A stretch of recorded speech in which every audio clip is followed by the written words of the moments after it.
ಧನ್ಯವಾದಗಳು. Arun D'Souza, PUCL Rodrigues.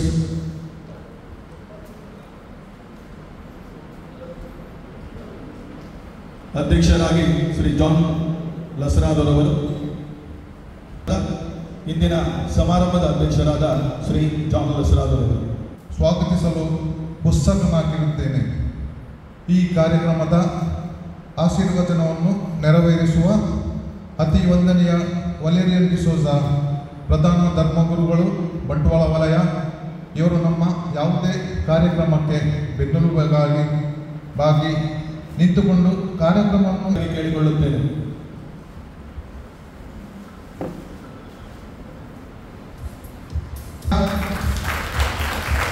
ಮುಖ್ಯ ಅತಿಥಿಗಳು ಸನ್ಮಾನ್ಯ ಶ್ರೀ ಐವನ್ ಡಿಸೋಜಾ, ಸದಸ್ಯರು, ಕರ್ನಾಟಕ ವಿಧಾನ ಪರಿಷತ್ ಅತಿ ಧೀಮಂತ ನಾಯಕರಾದ ಇವರಿಗೆ ಅತೀವ ಹೆಮ್ಮೆಯಿಂದ ಇಲ್ಲಿ ನೆರೆದಿರುವ ತಮ್ಮೆಲ್ಲರ ಪರವಾಗಿ ಹಾಗೂ ನಮ್ಮ ಬಂಟ್ವಾಳ ವಲಯದ ಸಮಸ್ತ ಕ್ರೈಸ್ತರ ಪರವಾಗಿ ಆರ್ಥಿಕವಾಗಿ ಸ್ವಾಗತಿಸುತ್ತೇನೆ.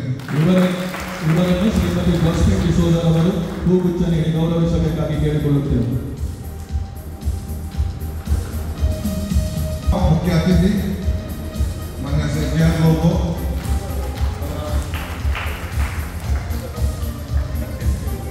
ಸ್ಟ್ಯಾನಿ ಲೋಬೋ ಇವರನ್ನು ಪ್ರೀತಿಪೂರ್ವಕ ಸ್ವಾಗತಿಸುತ್ತೇನೆ. ವಕೀಲರು ಮತ್ತು ನೋಟ್ರಿ, ಹಾಗೆಯೇ ಬಂಟ್ವಾಳ ಭೂ ಅಭಿವೃದ್ಧಿ ಬ್ಯಾಂಕಿನ ಅಧ್ಯಕ್ಷರು, ಹಿತೈಷಿಗಳು, ಪೋಷಕರುಗಳಾದ ಇವರನ್ನು ಅಭಿಮಾನದಿಂದ ಸ್ವಾಗತಿಸುತ್ತೇನೆ.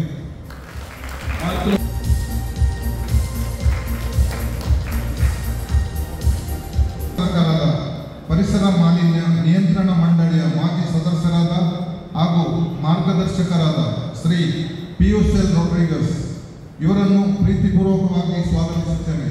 ವಿನೀತ್ ಲಸರಾದರ್ ಅವರು ಹೂಗುಚ್ಛ ನೀಡಿ.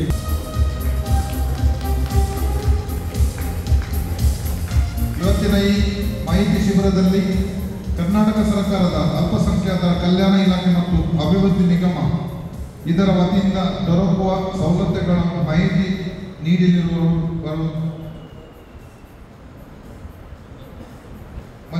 ಶ್ರೀ ಮಂಜುನಾಥ ಆರ್ ಮತ್ತು ಅಲ್ಪಸಂಖ್ಯಾತರ ಜಿಲ್ಲಾ ಅಭಿವೃದ್ಧಿ ನಿಗಮ ವ್ಯವಸ್ಥಾಪಕರಾದ ಶ್ರೀ ಯಶೋಧರ ಜೆ ಇವರನ್ನು ಅಭಿಮಾನದಿಂದ ಸ್ವಾಗತಿಸುತ್ತೇನೆ.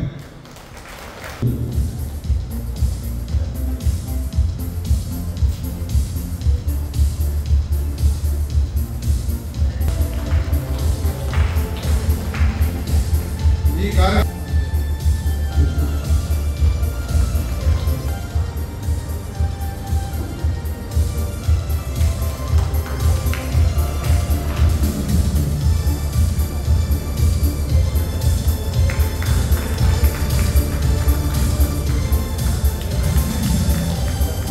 ವೇದಿಕೆಯಲ್ಲಿರುವ ಕಪಿಲಿ ಸಭಾ ಬಂಟ್ವಾಳ ವಲಯದ ಕಾರ್ಯದರ್ಶಿ ಶ್ರೀ ಆಸ್ಟಿನ್ ಲೋಬೋ, ಸಮುದಾಯ ಅಭಿವೃದ್ಧಿ ಸಂಚಾಲಕ ಶ್ರೀ ಸಿರಿಲ್ ನೋರನ್ನ, ರಾಜಕೀಯ ಸಂಚಾಲಕ ಶ್ರೀ ರಾಯನ್ ರೊಡ್ರಿಗಸ್ ಇವರನ್ನು ಆರ್ಥಿಕವಾಗಿ ಸ್ವಾಗತಿಸುತ್ತೇನೆ. ಪ್ರಕಾಶ್ ವೆಂಕಸ್ ಮತ್ತು ವಿನ್ಸೆಂಟ್ ವೆಂಕಟೇಶ್ ರವರು ವೇದಿಕೆಗೆ ಬಂದು ಅವರನ್ನು ಹೂಗುಚ್ಛ ನೀಡಿ ಗೌರವಿಸಬೇಕಾಗಿ ಕೇಳಿಕೊಳ್ಳುತ್ತೇನೆ.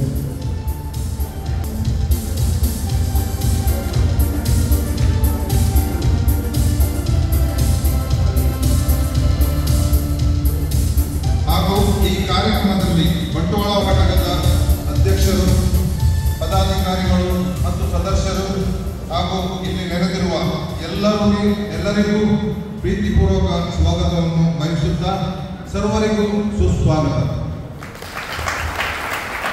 ಸರ್ವರಿಗೂ ಆದರದಿಂದ ಪ್ರೀತಿಪೂರ್ವಕವಾಗಿ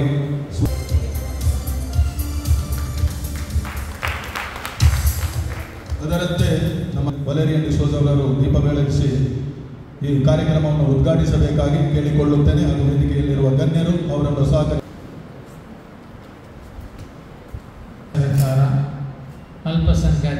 ಅಲ್ಪಸಂಖ್ಯಾತರಾದ ಕ್ರಿಶ್ಚಿಯನ್ ಸಮುದಾಯಕ್ಕೆ ನೀಡುವ ಹಲವಾರು ಕೊಡುಗೆಗಳನ್ನು, ಅದರ ಮಾಹಿತಿಯನ್ನು ನಾವು ಪಡೆಯಲಿದ್ದೇವೆ. ಸರ್ಕಾರದ ಕೆಲಸ ದೇವರ ಕೆಲಸ ಎಂದು ನಾವು ವಿಧಾನಸಭೆ ನಾವು ಪ್ರವೇಶ ಮಾಡುವಾಗ ದೊಡ್ಡ government work is God's work. ಸರ್ಕಾರದ ಅಲ್ಲಿ ನಮ್ಮ ಸರ್ಕಾರದೆಲ್ಲ ದುಡಿಯುವವರು ನಮ್ಮ ಪ್ರತಿನಿಧಿಗಳು ಆಗಿದ್ದಾರೆ. ಚುನಾಯಿತ ಪ್ರತಿನಿಧಿಗಳು ಹಾಗೂ ಇತರರು ಸರ್ಕಾರದ ವಿವಿಧ ಇಲಾಖೆಯಲ್ಲಿ ದುಡಿಯುವ ಅಧಿಕಾರಿಗಳು, ಇವರೆಲ್ಲ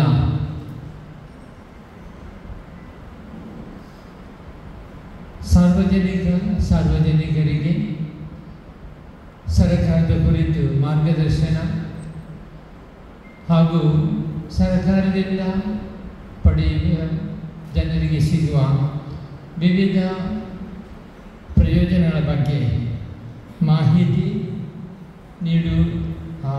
ನೀಡುವುದು ಅವರ ಜವಾಬ್ದಾರಿ. ಆದ್ದರಿಂದ ಇವತ್ತು ಇಲ್ಲಿ ಪ್ರಪ್ರಥಮವಾಗಿ ಕರ್ನಾಟಕ ವಿಧಾನ ಪರಿಷತ್ ಸದಸ್ಯರಾಗಿ ಇರುವ ಶ್ರೀ ಐವನ್ ಡಿಸೋಜ ಮತ್ತು ಮೊದಲು ನಮ್ಮ ಇಲ್ಲಿ ಬಂಟ್ವಾಳಕ್ಕೆ ಅವರು ಇದರ ಮುಂದೆ ಬಂದಿದ್ದಾರೆ. ಆದರೂ ವಿಧಾನಸಭಾ ಪರಿಷತ್ ಸದಸ್ಯರಾಗಿ ಪ್ರಪ್ರಥಮವಾಗಿ ಇಲ್ಲಿ ಬರುವರು. ಮಕ್ಕಳು ಕಡಿಮೆಯಾಗುತ್ತಾ ಬರುವಾಗ ನಮ್ಮ ಶಾಲೆಗೆ ಕನ್ನಡ ಮಾಧ್ಯಮದಲ್ಲಿ ಮಕ್ಕಳು ಹೆಚ್ಚಾಗ್ತಾ ಬರ್ತಾರೆ. ಆದ್ದರಿಂದ ಸರ್ಕಾರಿ ಶಾಲೆಗಳಿಗೆ ಏನು ಅನುದಾನ ಕೊಡುತ್ತದೆ ಅದನ್ನೆಲ್ಲ ನಮ್ಮ ಶಾಲೆಗೆ ಕೊಡಬೇಕು. ಯಾಕೆಂತ ಹೇಳಿದರೆ ನಮ್ಮದು ಕನ್ನಡ ಮಾಧ್ಯಮ ಹಾಗೂ ನಮ್ಮ ಮಕ್ಕಳು ಕರ್ನಾಟಕದವರೇ, ನಮ್ಮವರೇ. ಆದ್ದರಿಂದ ಸರ್ಕಾರದ ಶಾಲೆ ಅಥವಾ ಅಲ್ಪಸಂಖ್ಯಾತರ ಶಾಲೆ ಎಂಬ ತಾರತಮ್ಯ ಮಾಡದೆ ನಮ್ಮ ಶಾಲೆಗೆ, ನಮ್ಮ ಮಕ್ಕಳಿಗೆ, ನಮ್ಮ ಸಮುದಾಯಕ್ಕೆ ಬೇಕಾದ ಶಿಕ್ಷಕರನ್ನು ಹಾಗೂ ಸವಲತ್ತುಗಳನ್ನು ಸರ್ಕಾರ ಒದಗಿಸಲೇಬೇಕು. ಆದ್ದರಿಂದ ನಾನು ಅವರನ್ನು ಮನವಿಯನ್ನು ಕೂಡ ನೀಡ್ತೇನೆ. ಹಾಗೂ ಕರ್ನಾಟಕ ವಿಧಾನಸಭೆಯ ವಿಧಾನ ಪರಿಷತ್ ಸಭೆಯ ಸದಸ್ಯರಾಗಿ ಶ್ರೀ ಐವನ್ ಡಿಸೋಜರು ಈ ಮೊದಲೇ ಸಮುದಾಯಕ್ಕೆ ತುಂಬ ಸಹಾಯವನ್ನು ನೀಡಿದ್ದಾರೆ. ಈ ಮನವಿಯನ್ನು ನಾನು ಈ ಮೊದಲೇ ಮುಖ್ಯಮಂತ್ರಿಗೆ ಕಳಿಸಿದ್ದೇನೆ. ಮುಖ್ಯಮಂತ್ರಿ ಅವರು ಅಲ್ಪಸಂಖ್ಯಾತ ಇಲಾಖೆಗೆ ಕಳಿಸಿದ್ದಾರೆ. ಈ ಕುರಿತು ನಮ್ಮ ಶ್ರೀ ಐವನ್ ಡಿಸೋಜ ಅವರನ್ನು ಮನವಿ ಮಾಡಿ ಈ ನಮಗೆ ಶಿಕ್ಷಕರ ಕೊರತೆಯನ್ನು ಆದಷ್ಟು ಬೇಗ ನೀವು ನಿಭಾಯಿಸಬೇಕು. ಕಾರ್ಯಕ್ರಮಕ್ಕೆ ಶುಭ ಹಾರೈಸಿ ನಮ್ಮ ಕೆಲವೊಂದು ಮನಸ್ಸಿನ ಕಳಕಳಿಯ ಬೇಡಿಕೆಯನ್ನು ಅವರ ಶ್ರೀಯುತ ಐವನ್ ಡಿಸೋಜ ಅವರನ್ನು ನೀಡಿ ಆಶೀರ್ವಚನ ನೀಡಿದ ಅತಿ ವಂದನೀಯ ಫಾದರ್ ವಲೇರಿಯನ್ ಡಿಸೋಜ ಅವರಿಗೆ ವಂದನೆಯನ್ನು ಸಲ್ಲಿಸುತ್ತಾ ಜೊತೆಗೆ ಬಾರದಲ್ಲಿ ಜಿಲ್ಲಾಡಳಿತಕ್ಕೆ ಆಗ್ರಹಿಸಿರುತ್ತಾರೆ. ಇಂಥವರು ನಮ್ಮ ನಾಯಕರಾದದ್ದು ಖಂಡಿತ ನಮ್ಮ ಹೆಮ್ಮೆ, ನಮ್ಮ ಸಂತೋಷ. ಆದ್ದರಿಂದ ಗಣ್ಯರಾದ ಶ್ರೀ ಐವನ್ ಡಿಸೋಜರವರು ಈಗ ಮುಂದಿನ ಆಸನದಲ್ಲಿ ಆಸೀನರಾಗಲು ತಮ್ಮಲ್ಲಿ ವಿನಂತಿಸುತ್ತೇನೆ. ಅಧ್ಯಕ್ಷರು ಬಂಟ್ವಾಳ ವಲಯದ ಅವರು ಅವರ ಸನ್ಮಾನ ಪತ್ರವನ್ನು ವಾಚಿಸಬೇಕಾಗಿ ಕೇಳಿಕೊಳ್ಳುತ್ತೇನೆ. ಕೆಥೋಲಿಕ್ ಸಭಾ ಮಂಗಳೂರು ಪ್ರದೇಶ ರಿಜಿಸ್ಟರ್ ಬಂಟ್ವಾಳ ವಲಯ. ಕರ್ನಾಟಕ ವಿಧಾನ ಪರಿಷತ್ಗೆ ದ್ವಿತೀಯ ಬಾರಿಗೆ ಆಯ್ಕೆಯಾದ ಕ್ರೈಸ್ತ ಸಮುದಾಯದ ಹೆಮ್ಮೆಯ ನಾಯಕರಾದ ಸನ್ಮಾನ್ಯ ಶ್ರೀ ಐವನ್ ಡಿಸೋಜ ವಿಧಾನ ಪರಿಷತ್ ಸದಸ್ಯರು ಕರ್ನಾಟಕ ಸರ್ಕಾರ ಇವರಿಗೆ ಅರ್ಪಿಸುವ ಅಭಿನಂದನಾ ಪತ್ರ.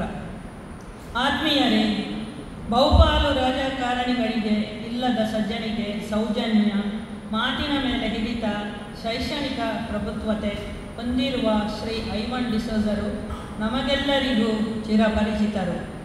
ವಿವಿಧ ಕ್ಷೇತ್ರಗಳಲ್ಲಿ ಇವರ ಸಾಧನೆ ಮತ್ತು ಸೇವಾ ಪ್ರವೃತ್ತಿಯನ್ನು ಮನಗಂಡು ದ್ವಿತೀಯ ಬಾರಿಗೆ ಕರ್ನಾಟಕ ಸರ್ಕಾರದ ವಿಧಾನ ಪರಿಷತ್ ಸದಸ್ಯನಾಗಿ ಆಯ್ಕೆಯಾದ ಈ ಸಂದರ್ಭದಲ್ಲಿ ನಮಗೆ ಹೃತ್ಪೂರ್ವಕ ಅಭಿನಂದನೆಗಳನ್ನು ಸಲ್ಲಿಸುತ್ತೇವೆ.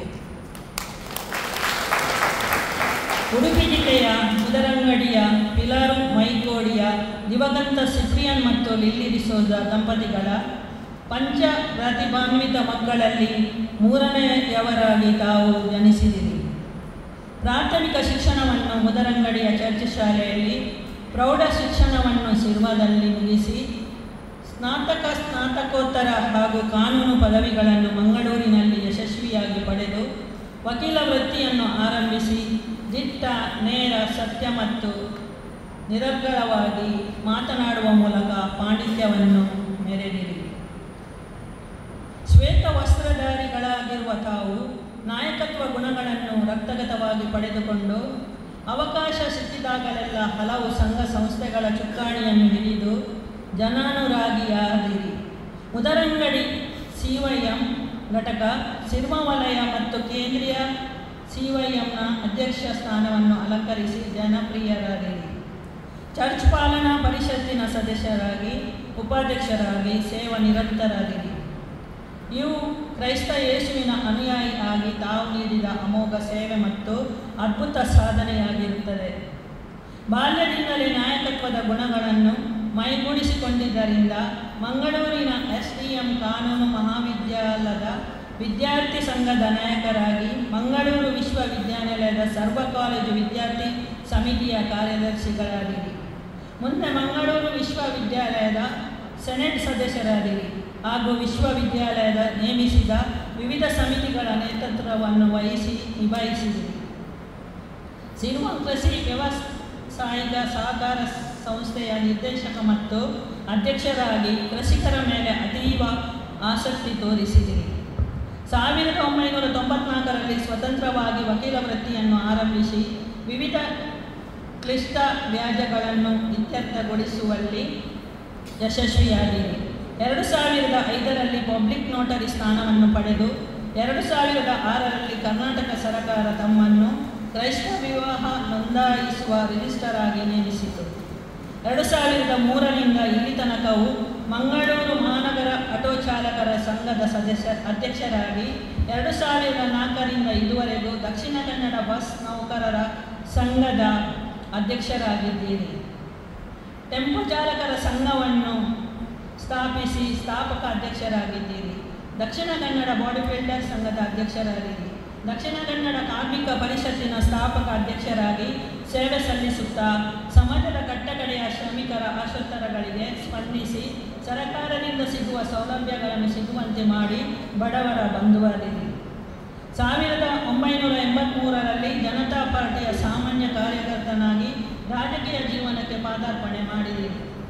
ಮಂಡಲ ಪಂಚಾಯತ್, ಗ್ರಾಮ ಪಂಚಾಯತ್ ಚುನಾವಣೆಯಲ್ಲಿ ಸ್ಪರ್ಧಿಸಿ ಪ್ರಚಂಡ ಗೆಲುವು ಸಾಧಿಸಿದಿರಿ. ಜಿಲ್ಲಾ ಜನತಾದಳ ಯುವ ಪಡೆಯ ಅಧ್ಯಕ್ಷರಾದಿರಿ. 1994ರಲ್ಲಿ ವಿಧಾನಸಭೆಯ ಚುನಾವಣೆಯಲ್ಲಿ ಸ್ಪರ್ಧಿಸಿ ಅಲ್ಪ ಅಂತರದಲ್ಲಿ ಹಿನ್ನಡೆ ಪಡೆದರೂ ಧೃತಿಗೆಡದೆ ಮುನ್ನಡೆದಿರಿ. ತಮ್ಮ ಸಂಘಟನಾ ಚತುರತೆ, ಕೃಷಿಕರ ಮೇಲಿನ ಕಾಳಜಿಯನ್ನು ಮನಗಂಡ ಕರ್ನಾಟಕ ಸರ್ಕಾರ 1995ರಲ್ಲಿ ರಾಜ್ಯ ನಿಮ್ಮನ್ನು ಗೇರು ಅಭಿವೃದ್ಧಿ ನಿಗಮದ ಅಧ್ಯಕ್ಷರಾಗಿ ಆಯ್ಕೆ ಮಾಡಿತು. 2004ರಲ್ಲಿ ಕಾಂಗ್ರೆಸ್ ಪಕ್ಷವನ್ನು ಆಯ್ಕೆ ಮಾಡಿ ಕ್ಯಾಂಪಸ್ ಸಂಸ್ಥೆಯ ನಿರ್ದೇಶಕರಾದಿರಿ. 2ನೇ ಬಾರಿ ವಿಧಾನಸಭಾ ಚುನಾವಣೆಯಲ್ಲಿ ಸ್ಪರ್ಧಿಸಿ ಸೋತರು. ಎದೆಗುಂದದೆ ಮುನ್ನಡೆದಿರಿ. ನಿರಂತರ ಜನಸೇವೆಗೆ ತಮ್ಮನ್ನು ತಾವೇ ಮುಡಿಪಾಗಿಟ್ಟುಕೊಂಡಿರಿ. ಕಾಂಗ್ರೆಸ್ ಪಕ್ಷ ತಮ್ಮನ್ನು ವಿಧಾನ ಪರಿಷತ್ ಸದಸ್ಯರನ್ನಾಗಿ ಆಯ್ಕೆ ಮಾಡಿತು. ವಿಧಾನ ಪರಿಷತ್ತಿನಲ್ಲಿ ಜನಸಾಮಾನ್ಯರ ಪ್ರಶ್ನೆಗಳನ್ನು ಎತ್ತಿ ಸಮರ್ಥವಾಗಿ ವಾದಿಸಿ ಉತ್ತರಿಸಿ 10 ಹಲವು ಯೋಜನೆಗಳು ಕಾರ್ಯಕ್ರಮಗಳನ್ನು ಅನುಷ್ಠಾನಕ್ಕೆ ತಂದಿರಿ. ಹೀಗೆ ತಮ್ಮ ಹೆಚ್ಚಿನ ಕನಸುಗಳು ಯೋಜನೆಗಳು ಯಶಸ್ವಿಯಾಗಿವೆ. ಜನತೆಯ ಆಶೀರ್ವಾದ, ಶ್ರೀರಕ್ಷೆ ಹಾಗೂ ಸಹಕಾರ ಸದಾ ನಿಮ್ಮೊಂದಿಗಿರುವುದರಿಂದ ದ್ವಿತೀಯ ಬಾರಿ ವಿಧಾನ ಪರಿಷತ್ತಿಗೆ ಆಯ್ಕೆಯಾದ ಈ ಸಂದರ್ಭದಲ್ಲಿ ತಮಗೆ ಅಭಿನಂದನೆಯ ಮಹಾಪೂರವನ್ನು ಹರಿಸುತ್ತಿದ್ದೇವೆ. ಕವಿ ಸಾಹಿತಿಗಳಿಗೆ ಕನಸುಗಳಿರುತ್ತವೆ, ಅವುಗಳನ್ನು ಜಾರಿಗೆ ತರಲು ಶಕ್ತಿ ಇರುವುದಿಲ್ಲ. ರಾಜಕಾರಣಿಗಳಿಗೆ ಶಕ್ತಿ ಇದೆ, ಆದರೆ ಕನಸುಗಳಿರುವುದಿಲ್ಲ ಎನ್ನುವ ಅಪವಾದ ಕೇಳಿ ಬರುತ್ತದೆ. ಇದಕ್ಕೆ ವ್ಯತಿರಿಕ್ತ ಎನ್ನುವಂತೆ ಶ್ರೀ ಐವನ್ ಡಿಸೋಜರವರು ಅನೇಕ ಕನಸುಗಳನ್ನು ಹೊಂದಿರುವ ಮತ್ತು ಅವುಗಳನ್ನು ಜಾರಿಗೆ ತರುವ ರಾಜಕೀಯ ಶಕ್ತಿ ಉಳ್ಳವರು ಎನ್ನುವುದರಲ್ಲಿ ಸಂದೇಹವಿಲ್ಲ. ದೇವರು ನಿಮಗೆ ದೀರ್ಘ ಮತ್ತು ಆರೋಗ್ಯಕರ ಜೀವನವನ್ನು ಅನುಗ್ರಹಿಸಲಿ. ನಿಮ್ಮ ಮಾರ್ಗದರ್ಶನ ಮತ್ತು ನೇತೃತ್ವದಲ್ಲಿ ಹೆಚ್ಚಿನ ಅನುದಾನ ಬಂದು ಕರಾವಳಿ ಜಿಲ್ಲೆಗಳು ಶೋಭಿಸಲಿ ಎನ್ನುವ ಆಕಾಂಕ್ಷೆ, ಅಭಿಲಾಷೆ ನಮ್ಮದು. ತಮ್ಮ ರಾಜಕೀಯ ಜೀವನದ ಮುಂದಿನ ಸವಾಲುಗಳನ್ನು ಸಮರ್ಥವಾಗಿ ಎದುರಿಸಲು ಪರಮಾತ್ಮನು ಶಕ್ತಿ ನೀಡಲಿ.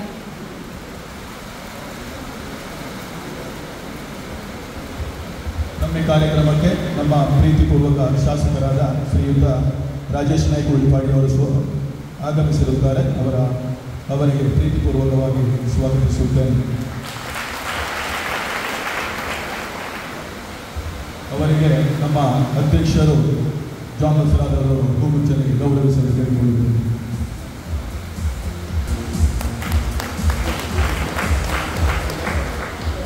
ಸನ್ಮಾನ ಪತ್ರ ಎಂಬ ಪ್ರತಿ ಭಾಷೆಯಲ್ಲಿ ಮಕ್ಕಳಿದ್ದಾರೆ. ನಿಮ್ಮ ಕುಟುಂಬವನ್ನು ಭಗವಂತ ಆಶೀರ್ವದಿಸಲಿ ಎಂದು ಪ್ರಾರ್ಥಿಸುತ್ತೇವೆ.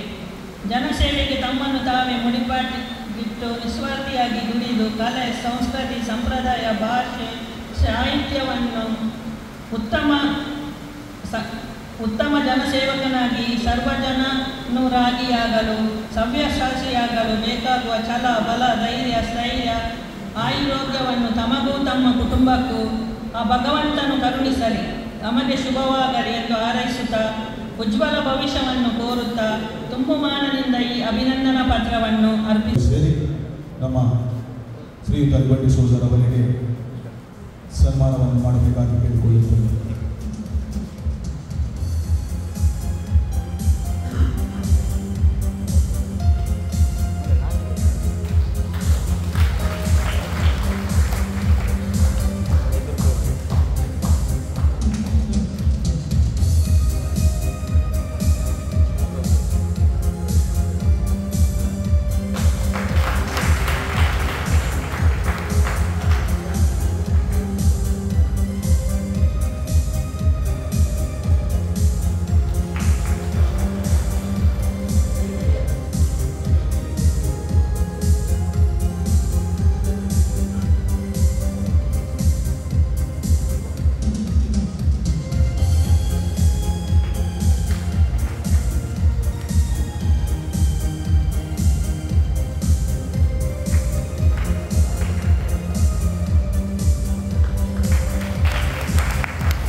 ಕಾರ್ಯಕ್ರಮಕ್ಕೆ ಬಂದರೆ ಇಷ್ಟೊಂದು ದೊಡ್ಡ ಸಂಖ್ಯೆಯ ಜನರ ಪರಿಚಯ ಆಗ್ತದೆ, ನಿಮ್ಮ ಆತ್ಮೀಯತೆ ಬೆಳೆಯುತ್ತದೆ ಮತ್ತು ನೀವು ಕೊಟ್ಟಂಥ ಪ್ರೀತಿಯನ್ನು ಸ್ವೀಕಾರ ಮಾಡಿ ನಮ್ಮ ದೈನಂದಿನ ಕೆಲಸಗಳಲ್ಲಿ ಇನ್ನೂ ಹೆಚ್ಚು ಕೆಲಸ ಮಾಡಲಿಕ್ಕೆ ಅವಕಾಶ ಆಗ್ತದೆ ಅಂತೇಳೋ ಉದ್ದೇಶವಿಟ್ಟುಕೊಂಡು ನಾವು ಈ ಕಾರ್ಯಕ್ರಮಕ್ಕೆ ಆಗಮಿಸಿದ್ದೇವೆ.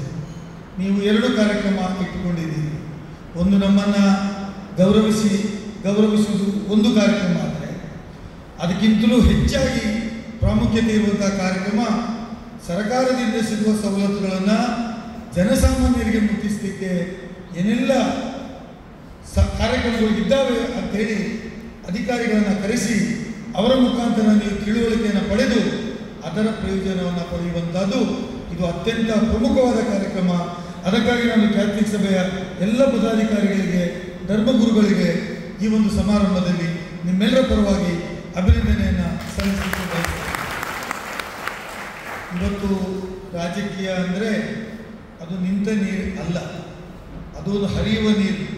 Is A flowing water, not A stagnant water. ಮತ್ತು ರಾಜಕೀಯ ಅಂದರೆ ಅದು ನೀರಿನ ಮೇಲಿನ ಗುಳ್ಳೆ ಇದ್ದಂತೆ. ಅದು ಯಾವಾಗ ಗಾಳಿ ಬರ್ತದೆ ಆವಾಗ ಟಪ್ ಅಂತ ಹೊಡೆಯುತ್ತದೆ. ಅಲ್ಲಾಡಿಸ್ತಾ ಇದ್ದರೆ ಸ್ವಲ್ಪ ಆಚೆ ಈಚೆ ಹೋಗ್ಬೋದು, ಅದು ನಿಮ್ಗೆ ಗೊತ್ತಿದೆ. ಆದರೆ ಅಲ್ಲಾಡಿಸ್ಲಿಕ್ಕೆ ಶಕ್ತಿ ಇದ್ದವನು ರಾಜಕಾರಣದಲ್ಲಿ ನಿರಂತರವಾಗಿರ್ತಾನೆ. ಯಾರು ಅಲ್ಲಾಡಿಸಲಿಕ್ಕೆ ಶಕ್ತಿ ಇಲ್ಲ ಅವನು ಎಷ್ಟು ಒಳ್ಳೆಯವನಾದರೂ ನೀರಿನ ಮೇಲೆ ಗುಳ್ಳೆಯನ್ನು ಬಿಟ್ಟು ಹೋಗುವಂಥ ಸಂದರ್ಭಗಳಿರ್ತದೆ. ಹಾಗಾಗಿ ನಾವು ರಾಜಕಾರಣಿಗಳು ಅಧಿಕಾರವನ್ನು ಸಿಕ್ಕಿದಾಗ ಅವರು ವಿಧಾನಸಭೆಯಲ್ಲಿದ್ದಾರೆ, ನಾನು ವಿಧಾನ ಪರಿಷತ್ತಲ್ಲಿದ್ದೇನೆ. ನಮ್ಮ ಜವಾಬ್ದಾರಿ ಏನು ಅಂದರೆ ಸರ್ಕಾರ ಹಮ್ಮಿಕೊಂಡಂಥ ಕಾರ್ಯಕ್ರಮಗಳನ್ನು ಜನಸಾಮಾನ್ಯರಿಗೆ ಮುಟ್ಟಿಸುವುದು, ಜನಸಾಮಾನ್ಯರ ಮಧ್ಯೆ ಪ್ರೀತಿ ವಿಶ್ವಾಸವನ್ನು ಜಾಸ್ತಿ ಮಾಡೋದು, ಜನಸಾಮಾನ್ಯರ ಮಧ್ಯೆ ಬಾಂಧವ್ಯವನ್ನು ಹೆಚ್ಚಿಸುವುದು ಮತ್ತು ಸಮಾಜಕ್ಕೆ ಏನಾದರೂ ತೊಂದರೆಗಳಾದಾಗ ಎಲ್ಲರೂ ಒಗ್ಗಟ್ಟಾಗಿ ನಿಂತು ನಿಮ್ಮ ಜೊತೆಯಲ್ಲಿ ನಾವಿದ್ದೇವೆ, ನಮ್ಮ ಜೊತೆ ನೀವಿರಬೇಕು ಅಂಥೇಳಿ ಉತ್ತಮ ಆರೋಗ್ಯಕರ ಸಮಾಜವನ್ನು ನಿರ್ಮಾಣ ಮಾಡೋದು. ಇದು ನಮ್ಮ ಜವಾಬ್ದಾರಿ. ಈ ಜವಾಬ್ದಾರಿಯಿಂದ ನಾವೇನಾದರೂ ವಿಚಲಿತರಾದರೆ, ನಾವೇ ಉರಿಯುವ ಬೆಂಕಿಗೆ ತುಪ್ಪ ಹಾಕಿದರೆ ಇದು ಸಂಪೂರ್ಣ ಉರಿದು ಹೋಗ್ತದೆ. ಅದು ನಮ್ಮ ಕೆಲಸ ಅಲ್ಲ. ನಮ್ಮ ಕೆಲಸ ಜವಾಬ್ದಾರಿಯಿಂದ ಜನರ ಮಧ್ಯೆ ಇದ್ದು ಜನರ ಸಂಕಟಗಳಿಗೆ, ಅವರಿಗಾದ ತೊಂದರೆಗೆ ನಾವು ಸಹಾಯ ಮಾಡ್ತಕ್ಕಂಥ ಇದು ನಮ್ಮ ಪ್ರಥಮ ಆದ್ಯತೆ ಅಂತ ನಾವೆಲ್ಲರೂ ಭಾವಿಸಿಕೊಂಡಿದ್ದೇವೆ. ಇವತ್ತು ಕ್ರೈಸ್ತ ಸಮುದಾಯದ ಬಗ್ಗೆ ನಾವು ಮಾತಾಡಬೇಕಾಗಿದೆ. ಇವತ್ತು ಕ್ರೈಸ್ತ ಸಮುದಾಯದಿಂದ 2 ಅಭಿವೃದ್ಧಿ ನಿಗಮ ಮತ್ತು CDC, Christian development council, where I am the member, George is the chairman. ನಾವು ಅನೇಕ ಯೋಜನೆಗಳನ್ನು ರಾಜ್ಯದಲ್ಲಿ ಜಾರಿಗೆ ತಂದಿದ್ದೇವೆ. ಬಹುಶಃ ಈ ನಿಗಮಕ್ಕೆ ಕರ್ನಾಟಕ ರಾಜ್ಯದಲ್ಲಿ ಇವತ್ತು ಕಳೆದ ಬಜೆಟ್ನಲ್ಲಿ ರಾಜ್ಯದ ಜನಪ್ರಿಯ ಮುಖ್ಯಮಂತ್ರಿಗಳಾಗಿರ್ತಕ್ಕಂಥ ಸಿದ್ದರಾಮಯ್ಯನವರು ಮತ್ತು DK ಶಿವಕುಮಾರ್ ಉಪಮುಖ್ಯಮಂತ್ರಿಗಳು ಬಜೆಟ್ನಲ್ಲಿ ಕ್ರಿಶ್ಚಿಯನ್ ಡೆವಲಪ್ಮೆಂಟ್ ಕಾರ್ಪೊರೇಷನ್ ಅನ್ನು ನಾವು ಜಾರಿಗೆ ತರ್ತೇವೆ ಅಂತ ಹೇಳಿ ಬಜೆಟ್ನಲ್ಲಿ ಘೋಷಣೆ ಮಾಡಿದರು. ಅದು ಮಾತ್ರವಲ್ಲ, ಘೋಷಣೆ ಮಾಡೋದ್ರ ಜೊತೆಗೆ 50 ಕೋಟಿ ಇದ್ದಂಥ ಅನುದಾನವನ್ನು 200 ಕೋಟಿ ರೂಪಾಯಿಗಳಿಗೆ ಏರಿಕೆ ಮಾಡಿದರು. ಅದರ ಉದ್ದೇಶ ಕರ್ನಾಟಕ ರಾಜ್ಯದಲ್ಲಿರುವಂಥ ಎಲ್ಲ ಚರ್ಚುಗಳ ಅಭಿವೃದ್ಧಿ ಇರಬಹುದು, ಅಥವಾ ಹೊಸ ಸಭಾಭವನಗಳನ್ನು ರಚನೆ ಮಾಡೋದಿರ್ಬೋದು, ಅಥವಾ ಗ್ರೇವ್ ಯಾರ್ಡ್ಗಳು, ಸ್ಮಶಾನಗಳ ಅಭಿವೃದ್ಧಿ ಇರಬಹುದು, ಚರ್ಚುಗಳ ರಕ್ಷಣೆಗಾಗಿ ಕಂಪೌಂಡ್ ಹಾಕೋದಿರ್ಬೋದು, ಇಂಟರ್ಲಾಕ್ಗಳನ್ನು ಹಾಕೋದಿರ್ಬೋದು. ಇದಕ್ಕೆಲ್ಲ ಎಷ್ಟೆಷ್ಟು ದುಡ್ಡು ಕೊಡಬೇಕು ಅಂತೇಳಿ ನಿಯಮವನ್ನು ರಚನೆ ಮಾಡಿ, ಯಾರಾದರೂ ಸಮುದಾಯ ಭವನ ರಚನೆ ಮಾಡೋದಾದರೆ ನಗರದಲ್ಲಿ ಆದರೆ 1 ಕೋಟಿ, ಗ್ರಾಮಾಂತರ ಭಾಗದಲ್ಲಿ ಆದರೆ 50 ಲಕ್ಷ, ಚರ್ಚುಗಳ ರಿಪೇರಿಗೆ 50 ಲಕ್ಷ, ಅದು 10 ಲಕ್ಷದಿಂದ 50 ಲಕ್ಷ. ಅದೇ ರೀತಿ ಕಂಪೌಂಡ್ ವಾಲ್ ಹಾಕಲಿಕ್ಕೆ 10 ಲಕ್ಷ. ನಮ್ಮ ಏನು ಸ್ಮಶಾನಗಳ ರಕ್ಷಣೆ ಮಾಡಬೇಕಾಗಿದ್ರೆ ಆ ರಕ್ಷಣೆ ಮಾಡಲಿಕ್ಕೆ ಅದಕ್ಕೆ 25 ಲಕ್ಷ. ಅಲ್ಲಿ ಒಂದು ಚಾಪಲ್ ಕಟ್ಟಬೇಕು, ಬೋರ್ವೆಲ್ ಇರಬೇಕು, ಎಲೆಕ್ಟ್ರಿಫಿಕೇಶನ್ ಇರಬೇಕು, ಕಂಪೌಂಡ್ ವಾಲ್ ಹಾಕಬೇಕು. ಇದಕ್ಕೆ 25 ಲಕ್ಷ ಕೊಡುವಂಥ. ಅದೇ ರೀತಿ ಸಿಸ್ಟರ್ಗಳು ಕೂತಿದ್ದಾರೆ. ಚರ್ಚ್ಗಳು ಅಂದರೆ ಒಮ್ಮೆ ಬಹಳ ಸ್ವಾರಸ್ಯಕರ ಚರ್ಚೆ ಆಯಿತು. ಏನು ಅಂದರೆ, ಚರ್ಚು ಅಂದರೆ ಭಕ್ತಾದಿಗಳು ಬಂದು ಪ್ರಾರ್ಥನೆ ಮಾಡ್ತಕ್ಕಂಥ ಜಾಗ. ಸಿಸ್ಟರ್ಸ್ಗಳ ಕಾನ್ವೆಂಟ್ಗಳಲ್ಲಿ ಚಾಪಲ್ ಇದೆ. ಆ ಚಾಪಲ್ಗಳು ಚರ್ಚ್ಗಳ ಅಲ್ಲ ಅಂತ ಅಧಿಕಾರಿಗಳಿಗೆ ಗೊತ್ತಿರೋದಿಲ್ಲ. ಅವರು ನಮಗೆ ಬರೆದು ಕಳಿಸಿದರು. ನಾವು ಪಾಸ್ ಮಾಡಿದ ಅನುದಾನವನ್ನು ಕೊಡಲಿಲ್ಲ. ನಾನು ಅದನ್ನು ಚರ್ಚೆಗೆ ತಗೊಂಡೆ. ಕಳೆದ ಬಾರಿ ವಿಧಾನ ಪರಿಷತ್ ಶಾಸಕನಾಗಿ ಯಾವ ಭಕ್ತ ತನ್ನ ಪ್ರಾರ್ಥನೆ ಹರಿಕೆಯನ್ನು ಮಾಡಿಕೊಳ್ತಾನೆ, ದೇವರಲ್ಲಿ ಬೇಡ್ತಾನೆ, ಅದು ಎಲ್ಲವೂ ಚರ್ಚ್ಗಳ ಅಂಡರಲ್ಲಿ ಬರ್ತದೆ. You have to give the ನಮ್ಮ ಅನುದಾನ ಇದೆ, you have to give to the ಸಿಸ್ಟರ್ಸ್ಗಳ ಚಾಪಲ್ಗಳಿಗೆ ಕೂಡ ರಚನೆ ಮಾಡಿ ಕೊಡಬೇಕು ಅಂತ ಸಿಸ್ಟರ್ ಮಾಡಿದ್ದೇವೆ. ನಿಮ್ಮದು ಚಾಪಲ್ಗಳಿಗೆ ಏನಾದರೂ ಅನುದಾನ ಕೊಡಬೇಕಾದ್ರೆ ನೀವು ಹೆಜ್ಜೆ ಹಾಕ್ಬೋದು ಅಂತ ಹೇಳೋದನ್ನು ಅಧಿಕಾರಿಗಳ ಮುಂದೆ ಮಾತನ್ನು ತಿಳಿಸಿದ್ದಾರೆ. ಅದೇ ರೀತಿ ನಮ್ಮಲ್ಲಿ ಅನೇಕ ವಿದ್ಯಾರ್ಥಿಗಳು ಫಾರಿನ್ ಸ್ಟಡೀಸ್ಗೆ ಹೋಗ್ತಾರೆ. ಅಲ್ಪಸಂಖ್ಯಾತರಲ್ಲಿ ಮುಸ್ಲಿಂ ಅಲ್ಪಸಂಖ್ಯಾತರು, ಕ್ರೈಸ್ತ ಅಲ್ಪಸಂಖ್ಯಾತರು, ಜೈನಿಸರು, ಸಿಖ್ಖರು ಎಲ್ಲರೂ ಬರ್ತಾರೆ. ಆದರೆ ಜನಸಂಖ್ಯೆಯಲ್ಲಿ ಅನುಗುಣವಾಗಿ ಕ್ರೈಸ್ತ ಅಲ್ಪಸಂಖ್ಯಾತ ವಿದ್ಯಾರ್ಥಿಗಳಲ್ಲಿ ವಿದೇಶಕ್ಕೆ ಹೋಗಿ ಸ್ಟಡಿ ಮಾಡಲಿಕ್ಕೆ ಹೆಚ್ಚು ಅಪ್ಲಿಕೇಶನ್ಸ್ಗಳು ಬರ್ತವೆ. ಈ ಬಾರಿ 583 ಮಂದಿ ಕರ್ನಾಟಕ ರಾಜ್ಯದಲ್ಲಿ ವಿದೇಶಕ್ಕೆ ಹೋಗಿ ಸ್ಟಡಿ ಮಾಡಲಿಕ್ಕೆ ಈ ಸಲ ನಾವು ಆಯ್ಕೆ ಮಾಡಿ ಅವರಿಗೆ ದುಡ್ಡನ್ನು ಕಳಿಸ್ಕೊಡ್ತೇವೆ. 10 ಲಕ್ಷದಿಂದ 20 ಲಕ್ಷವರೆಗೆ. If it is 1 year course 10 lakhs, if it is 2 years course 20 lakhs, that is free. ಅದು ನೀವು ಹಿಂದಕ್ಕೆ ಕಟ್ಟಲಿಕ್ಕಿಲ್ಲ. ಅದರ ಜೊತೆಯಲ್ಲಿ ಅಲ್ಪಸಂಖ್ಯಾತರ ಅಭಿವೃದ್ಧಿ ನಿಗಮದಿಂದ ನಾವು ಸಾಲದ ವ್ಯವಸ್ಥೆ ಕೂಡ ಕೊಟ್ಟಿದ್ದೇವೆ. 0% ಇಂಟ್ರೆಸ್ಟ್ನಲ್ಲಿ ಸಾಲ, 0% ನಲ್ಲಿ 20 ಲಕ್ಷ ಸಾಲ ಕೊಟ್ಟು ನೀವು ಸೆಕ್ಯೂರಿಟಿ ಕೊಟ್ಟರೆ 20 ಲಕ್ಷ ಸಾಲವನ್ನು ಕೊಟ್ಟು ಮತ್ತೆ ತಂದೆ ತಾಯಿಗೆ ಇರುವಂತಹ ಭಾರವನ್ನು ಕಡಿಮೆ ಮಾಡಲಿಕ್ಕೆ ಮತ್ತು ಅವರು ಕಲಿತು ದೊಡ್ಡ ಹುದ್ದೆಗೆ ಹೋಗಬೇಕು, ಒಳ್ಳೆಯ ಸಂಬಳ ಸಿಗಬೇಕು, ನಮ್ಮ ವಿದ್ಯಾರ್ಥಿಗಳು ಭಾಳ ಶೈಕ್ಷಣಿಕದಲ್ಲಿ ಮುಂದೆ ಇದ್ದಾರೆ ಅಂತ ಹೇಳುವ ಚಿಂತನೆ ಜೊತೆಗೆ ಆ ಒಂದು ಕಾರ್ಯಕ್ರಮವನ್ನು ಕೂಡ ಜಾರಿಗೆ ತಂದಿದೆ. ನಿನ್ನೆ ಮತ್ತೊಂದು ಕಾರ್ಯಕ್ರಮ ಜಾರಿಗೆ, ಮೊನ್ನೆ 28 ತಾರೀಕು ಸದನ ನಡೆಯಬೇಕಾದ್ರೆ ನಾವು ಜಾರ್ಜ್ ಎಲ್ಲ ಕೂತ್ಕೊಂಡು ಒಂದು ಮೀಟಿಂಗನ್ನು ಮಾಡಿ 15 ಕೋಟಿ ರೂಪಾಯಿಗಳನ್ನು ನಮ್ಮ ಸಮುದಾಯದಿಂದ ನಡೆಸತಕ್ಕಂಥ ಡಿಸ್ಪೆನ್ಸರಿಗಳು, ಆಸ್ಪತ್ರೆಗಳು ಅದು ಕಷ್ಟದಲ್ಲಿದ್ದಾವೆ ಅಂತ ಹೇಳುವುದನ್ನು ಮನಗಂಡು ಇನ್ನು ಮುಂದಕ್ಕೆ ಈ ಚರ್ಚ್ಗಳ ಅಭಿವೃದ್ಧಿ ಇದರ ಜೊತೆಗೆ ನಾವು ಆಸ್ಪತ್ರೆಗಳ ಡಿಸ್ಪೆನ್ಸರಿಗಳ ಯಾರು ಸಿಸ್ಟರ್ಸ್ಗಳು ಜಾಸ್ತಿಯಾಗಿ ನಡೆಸ್ತಾರೆ, ಅದು ಬೀದರು, ಗುಲ್ಬರ್ಗ, ಯಾದಗಿರಿ, ರಾಯಚೂರು, ಬಳ್ಳಾರಿ ಈ ಭಾಗದಲ್ಲಿ ಜಾಸ್ತಿ ನಡೆಸ್ತಾರೆ, ಅವರಿಗೆ ಸಹಾಯ ಆಗಲಿಕ್ಕೋಸ್ಕರ ಈ ಒಂದು ಕಾರ್ಯಕ್ರಮವನ್ನು ಕೂಡ ಜಾರಿಗೆ ತಂದಿದ್ದಾರೆ. ನಾವು ತಂದಿದ್ದೇವೆ, ತರಬೇಕು ಅಂತ ಆದೇಶ ಮಾಡಿದ್ದೇವೆ.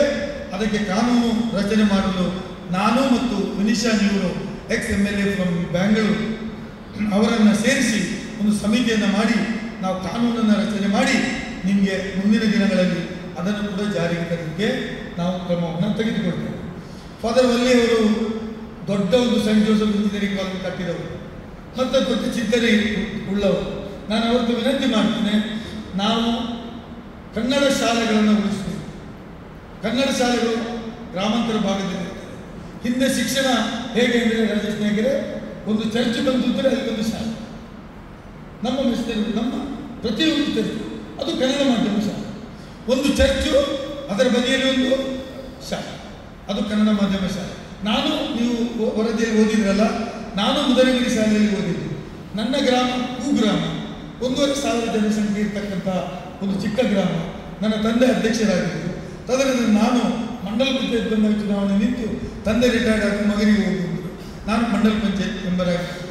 ನಾನು ಯಾಕೆ ಆ ಶಾಲೆಗಳ ರಕ್ಷಣೆ ಮಾಡಲಿಕ್ಕೆ ನಾವು ಅದಕ್ಕೂ ದುಡ್ಡು ಕೊಡಬೇಕು ಅಂತ ತೀರ್ಮಾನ ಮಾಡಿದ್ವಿ. ಫಾದರ್, ಯಾವ ರೀತಿ ಮಾಡಬೇಕು, ಹೇಗೆ ಕೊಡಬೇಕು, ಮಕ್ಕಳ ಸಂಖ್ಯೆ ಕಡಿಮೆ ಆಗ್ತಾ ಇದೆ, ಯಾವ ರೀತಿ ಶಾಲೆಯನ್ನು ಉಳಿಸಬೇಕಂತೇಳಿ ನೀವು ಏನಾದರೂ ನಮಗೆ ನಿಯಮಗಳನ್ನು ಕೊಟ್ಟರೆ ನಾನು ಅದನ್ನು ಅಲ್ಲಿ ಕೊಂಡೋಗಿ ನಮ್ಮ ಸಮಿತಿಯಲ್ಲಿ ಇಟ್ಟು ನಮ್ಮ ಅಧಿಕಾರಿಗಳಿಗೆ, ಪ್ರಿನ್ಸಿಪಲ್ ಸೆಕ್ರೆಟರಿಗೆ, IAS ಅಧಿಕಾರಿಗಳಿಗೆ ಕೊಟ್ಟು ಜಾರಿಗೆ ತರುವಂಥ ಪ್ರಯತ್ನ ಮಾಡ್ತೇನೆ ಅಂತ ಹೇಳೋದನ್ನು ತಮ್ಮ ಗಮನಕ್ಕೆ ತರಲಿಕ್ಕೆ ಬಯಸ್ತೇನೆ. ಇವತ್ತಿನ ದಿನಕ್ಕೆ ನಮಗೆ ನಿಮಗೆ ನಮ್ಮ ದುಡ್ಡಿನಿಂದ ನಿಮಗೆ ಕೊಡಲಿಕ್ಕೆ ಅವಕಾಶಗಳು ಈಗಿನ ದಿನದಲ್ಲಿ ಇಲ್ಲ. ಹಾಗಾಗಿ ಅದನ್ನು ಮಾಡುವಂಥ ಕೆಲಸವನ್ನು ನಾವು ಮುಂದಿನ ದಿನಗಳಲ್ಲಿ ಮಾಡ್ತೇವೆ. ಅದೇ ರೀತಿ ನಮ್ಮಲ್ಲಿ ಇನ್ನೊಂದು ಬೇಡಿಕೆ ಇದೆ. ನೀವು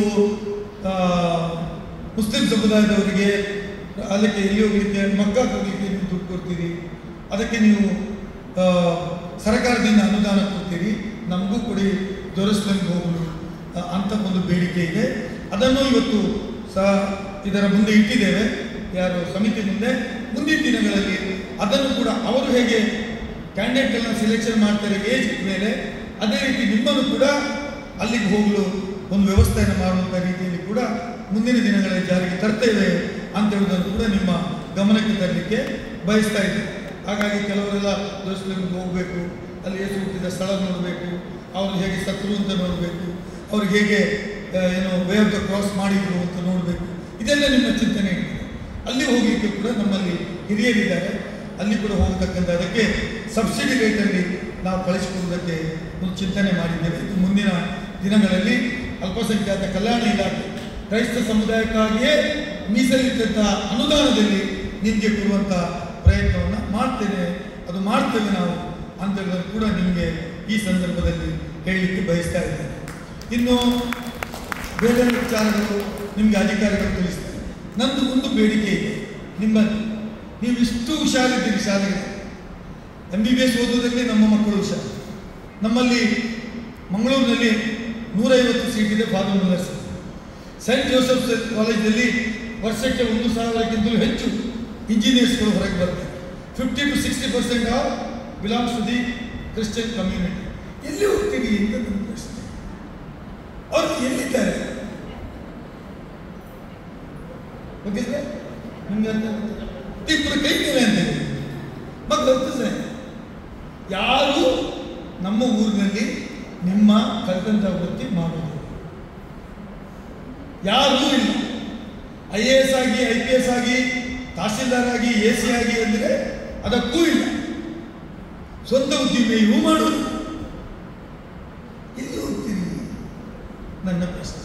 ನನ್ನಾಗಿ ರಾಜಕಾರಣಿ ಆಗಿ ಅಂತ ನಾನು ಹೇಳ್ತೇನೆ, PUCನಾಗೆ ದೊಡ್ಡ ಕಾಂಟ್ರಾಕ್ಟರ್ ಆಗಿ ಅಂತ ನಾನು ಹೇಳ್ತಾ ಇದ್ದೆ. ಅಥವಾ ಇನ್ಯಾರು ಎಲೆಕ್ಟ್ರಿಕಲ್ ಕಾಂಟ್ರಾಕ್ಟರ್ ಆದರು, ಇನ್ನು ಕೆಲವರು ಅವರಲ್ಲಿ ಒಬ್ಬರು ಇವರು ವಕೀಲರಾದರು, ಇನ್ನು ಕೆಲವರು ಸ್ಟ್ಯಾನಿಲ್ ಒಬ್ಬರದವರು ವ್ಯಾಪಾರ ಮಾಡಿಕೊಂಡು ಕೂತರು. ಏನಾದರೂ ಊರಿನಲ್ಲಿ ಸಾಧನೆ ಬೇಕಲ್ವಾ, ಅದನ್ನು ಮಾಡಲಿಕ್ಕೆ ಆಲೋಚನೆ. ಮತ್ತು ಸರ್ಕಾರಿ ನೌಕರಿಗೆ ಬಂದು ಇವತ್ತು ನಾನು ಪೊಲೀಸರ ಜೊತೆ ಚರ್ಚೆ ಮಾಡ್ತಾ ಇದ್ದೆ, ನಮ್ಮ ಕಮಿಷನರ್ ಜೊತೆ. ಇಂಬ್ಯಾಲೆನ್ಸ್ ಇದೆ. ಇಲ್ಲಿ ಬಂದಿರ್ತಕ್ಕಂಥ 80% ಪೊಲೀಸರು ಎಲ್ಲ ಬೀದರು, ಗುಲ್ಬರ್ಗ, ಯಾದಗಿರಿ, ರಾಯಚೂರು ಗೊತ್ತಾದರು. ಇಲ್ಲಿ ಬಂದ ಕೂಡಲೇ ಫಸ್ಟ್ ಅಪ್ಲಿಕೇಶನ್ ಏನು ಅವರದ್ದು, ಇಲ್ಲಿ ಸೇರ್ತಾರೆ. ಯಾಕೆ? ಇಲ್ಲಿ ಸುಲಭದಲ್ಲಿ ಕೆಲಸ ಸಿಗ್ತದೆ. ನಮ್ಮವರು ಕಾಂಪಿಟೇಟರ್ ಸಿಗ್ತದೆ. 10 ಜನ ಬಂದಿ ಅಂದರೆ ಮೊನ್ನೆ 385 ಜನರಿಗೆ ಸೆಲೆಕ್ಷನ್ ಆಯಿತು. ಬರೀ 10 ಮಂದಿ ಕ್ರಿಶ್ಚಿಯನ್ಸ್. ಪೊಲೀಸ್ ಅಂದರೆ ನನಗೆ ಬೇಡ, ಯಾರು ಹೀಗೆ ಅನ್ನೋದು, ಪೋಲೆ ಅಂತ ಹೇಳೋದು. No, today policing is not like that.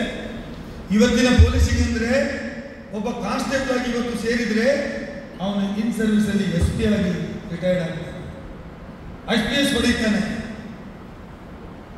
ಇವತ್ತು ಕರ್ನಾಟಕ ರಾಜ್ಯದಲ್ಲಿ ನಮ್ಮ ಈ ಭಾಗದಿಂದ ಎಷ್ಟು ಶಿಕ್ಷಣ ಸಂಸ್ಥೆಗಳು ನಮ್ಮಲ್ಲಿದೆ, ಒಳ್ಳೆ ಒಳ್ಳೆ ಶಿಕ್ಷಣ ಸಂಸ್ಥೆಗಳಿದ್ದಾವೆ.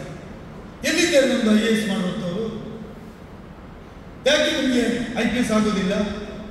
ನಾವು ಎಲ್ಲಿಯೋ ಒಂದು ಕಡೆ ಒಳ್ಳೆದಿದ್ದಲ್ಲಿ ಹೋಗೋಣ, ಇದು ಬೇಡ, ಕಷ್ಟಪಡೋದು ಬೇಡ ಅಂತ ನಮ್ಮ ತಲೆಯಲ್ಲಿದೆ. ನಾನು ಮತ್ತೊಮ್ಮೆ ಹೇಳಿ ಬಯಸ್ತೇನೆ, ಈ ಪೀಳಿಗೆ ನಾವು ನೀವು ನಮ್ಮದೆಲ್ಲ ಆಲ್ಮೋಸ್ಟ್ ಮುಗಿತಾ ಬಂತು.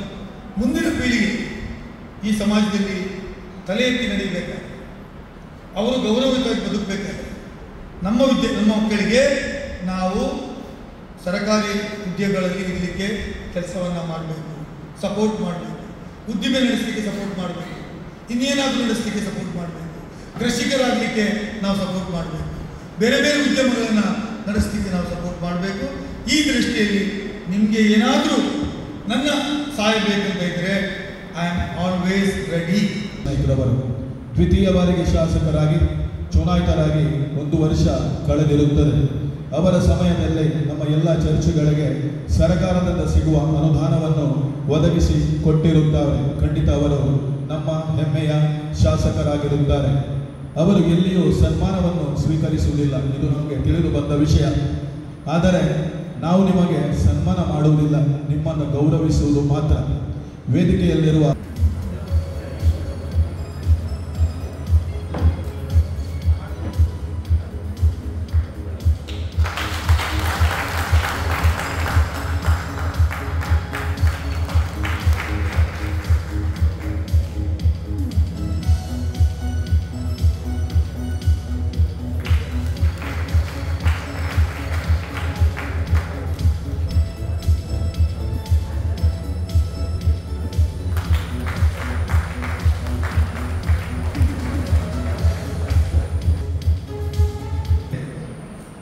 ಸರ್ಕಾರದಿಂದ ಭಾಳಷ್ಟು ಕಾರ್ಯಕ್ರಮಗಳನ್ನು ವಿವಿಧ ಇಲಾಖೆಗಳಿಂದ ಜನರಿಗೆ ಕೊಡ್ತಾ ಇರ್ತದೆ. ಅದು ನಿರಂತರವಾಗಿ ನಡೀತಾ ಇದೆ. ಆದರೆ ಅದನ್ನು ಪಡ್ಕೊಳ್ಳುವ ಜನಗಳು ಭಾಳಷ್ಟು ಲಿಮಿಟೆಡ್. ಕೆಲವೊಂದೇ ಜನಗಳು ತಗೊಳ್ಳೋದು, ಎಲ್ಲರೂ ತಗೊಳ್ಳೋದಿಲ್ಲ. ಅದರಲ್ಲಿ ನನಗೆ ಗೊತ್ತಿದ್ದ ಹಾಗೆ ಈ ಅಲ್ಪಸಂಖ್ಯಾತ ವಿಭಾಗದಲ್ಲಿ ಕ್ರಿಶ್ಚಿಯನ್ ಸಮುದಾಯ ಭಾಳಷ್ಟು ಕಮ್ಮಿ ಇದರ ಹಿಂದೆ ಹೋಗಿ ತಗೊಳ್ಳೋದು. ನಾನು ಹೇಳೋದು ಯಾವ್ದು ನಾನು ಹೇಳ್ತಾ ಇರ್ತೇನೆ ರೋಷನ್ ಹತ್ರ, ನಾನು ಇದಕ್ಕೊಂದು ಜನಕ್ಕೆ ಗೊತ್ತಲ್ಲೇ ನಿಮ್ಮ ಮಾತ ಅಂತ. ನಾನು ಹೆಚ್ಚು ಆದಷ್ಟು ಈಗ 50 ಹೇಳಿದರು, ಈಗ ಐವರು ಮುಖ್ಯಮಂತ್ರಿಗೆ ಭಾಳ ಹತ್ತಿರ ಇದ್ದಾರೆ, ಅದು ಎಲ್ರಿಗೂ ತಿಳಿದ ವಿಷಯ, ಅದರಲ್ಲಿ ಡೌಟ್ ಇಲ್ಲ. ಇಲ್ಲಾಂದರೆ ಅವರು 2ನೇ ಸಲ ಅವರು ವಿಧಾನ ಪರಿಷತ್ ಸದಸ್ಯರಾಗಲಿಕ್ಕೆ ಸಾಧ್ಯ ಇಲ್ಲ. ಈಗಾಗಲೇ ಬಜೆಟ್ನಲ್ಲಿ ಘೋಷಣೆ ಮಾಡಿದ್ದು ಸತ್ಯ, ಡೆವಲಪ್ಮೆಂಟ್ ಕಾರ್ಪೊರೇಷನ್ ಅಂತ ಮಾಡಿದ್ದಾರೆ. ಅದನ್ನು ಆದಷ್ಟು ಶೀಘ್ರವಾಗಿ ಅದನ್ನು ಪ್ರಾರಂಭ ಮಾಡಿ, ಆ ಹಣವನ್ನು ಆದಷ್ಟು ಬೇಗ ಅದಕ್ಕೆ ಕೊಟ್ಟರೆ ನಿಮ್ಮೊಟ್ಟಿಗೆ ನಾನೂ ಏನಾದರೂ ಎಲ್ಲಿಯಾದರೂ ಬರಬೇಕಿದ್ರೆ ಖಂಡಿತವಾಗಿ ಬರ್ತೇನೆ. ಯಾಕೆಂದರೆ ಕಳೆದ ಸಲ ಯಡಿಯೂರಪ್ಪನವರು ಇದ್ದಾಗ ಪ್ರಥಮವಾಗಿ ಪ್ರಾರಂಭ ಮಾಡಿದರು ಈ ಕ್ರಿಶ್ಚಿಯನ್ ಇದನ್ನು, ಆಗ 50 ಕೋಟಿ ಇಟ್ಟಿದ್ರು. ಅದರಿಂದಾಗಿ ನಮಗೆ ಪ್ರತಿ ಸಲ, ಕಳೆದ ಸಲ ನನ್ನ ಅವಧಿಯಲ್ಲಿ ಪ್ರತಿ ಚರ್ಚಿಗೆ ಆಲ್ಮೋಸ್ಟ್ 10-15 ಚರ್ಚಿಗೆನ ನಾನು ಮ್ಯಾಕ್ಸಿಮಮ್ ದುಡ್ಡನ್ನು ಕೊಟ್ಟಿದ್ದೆ. ಈ ಚರ್ಚಿಗೂ ಇಲ್ಲಿ ಒಂದು ಸ್ವಲ್ಪ ಜಾಗದ ಟೆಕ್ನಿಕಲ್ ಪ್ರಾಬ್ಲಮ್ ಇತ್ತು, 30 ಲಕ್ಷ ಇಟ್ಟಿದ್ದೆ ಈ ಚರ್ಚಿಗೂ. ನಾನು ಕೆಲವೊಂದು ಎಲ್ಲ ಕಡೆಗೆ ನಾನು ಇಟ್ಟಿದ್ದೆ. ಅದನ್ನು ಅವಕಾಶ ಆಗ್ತದೆ, ಖಂಡಿತವಾಗ್ಲೂ ನಿಮ್ಮೊಟ್ಟಿಗೆ ಬರ್ತೇನೆ, ಆದಷ್ಟು ಶೀಘ್ರವಾಗಿ ಅದನ್ನು ಮಾಡಿ. ಯಾಕೆಂದರೆ ನಮ್ಮ ದಕ್ಷಿಣ ಕನ್ನಡ ಜಿಲ್ಲೆಯಲ್ಲಿ ಭಾಳಷ್ಟು ಇದೆ. ಯಾಕಂದರೆ ಕ್ರಿಶ್ಚಿಯನ್ ಕಮ್ಯುನಿಟಿಯವರು ನಂಬರ್ಸಲ್ಲಿ ಸ್ವಲ್ಪ ಕಮ್ಮಿ ಅಂತ ಕಂಡಿದ್ರೆ ಎಲ್ಲ ಇದರಲ್ಲಿ ನಮ್ಮನ್ನು ತೊಡಗಿಸಿಕೊಂಡಂಥವ್ರು. ನಾನು ಕ್ರಿಶ್ಚಿಯನ್ ಇನ್ಸ್ಟಿಟ್ಯೂಟಲ್ಲೇ ಕಲಿತ. ನನ್ನ ಪ್ರಥಮ ಅಂದರೆ ಫಸ್ಟ್ ಸ್ಟ್ಯಾಂಡರ್ಡಿಂದ ಸೆಕೆಂಡ್ PUC ತನಕ ಸೆಂಟ್ ಲೂಷಿಯಸಲ್ಲಿ ಓದಿದ್ದವ ನಾನು ಕಲಿತ.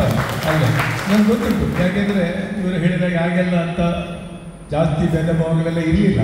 ಅದರ ನಂತರ ರಾಜಕೀಯ ಬಂತು, ರಾಜಕೀಯದ ಭಾಳಷ್ಟು ಗೊಂದಲಗಳು ಬಂತು. ಯಾಕೆಂದರೆ ಒಂದೊಂದು ಕೆಲವು ಸಮಾಜಗಳನ್ನು ತಮ್ಮದೇ ಸ್ವಂತ ಅಂತ ಹಿಡ್ಕೊಂಡಿರಬಾರ್ದು, ಎಲ್ಲದರಲ್ಲೂ ಇರಬೇಕು.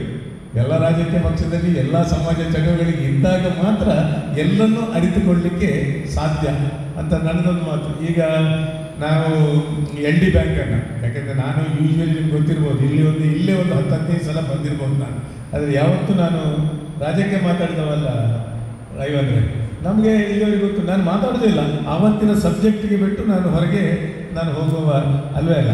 ಆದರೆ ಕೆಲವೊಂದು ಸಲ ನಾವು ವಿಷಯವನ್ನು ನಾವು ಹೇಳಬೇಕಾಗ್ತದೆ. ಭಾಳಷ್ಟು ಸಲ ಗೊಂದಲಾದಾಗ ನಾವು ಬಿಟ್ಟುಕೊಳ್ಳೇವೆ.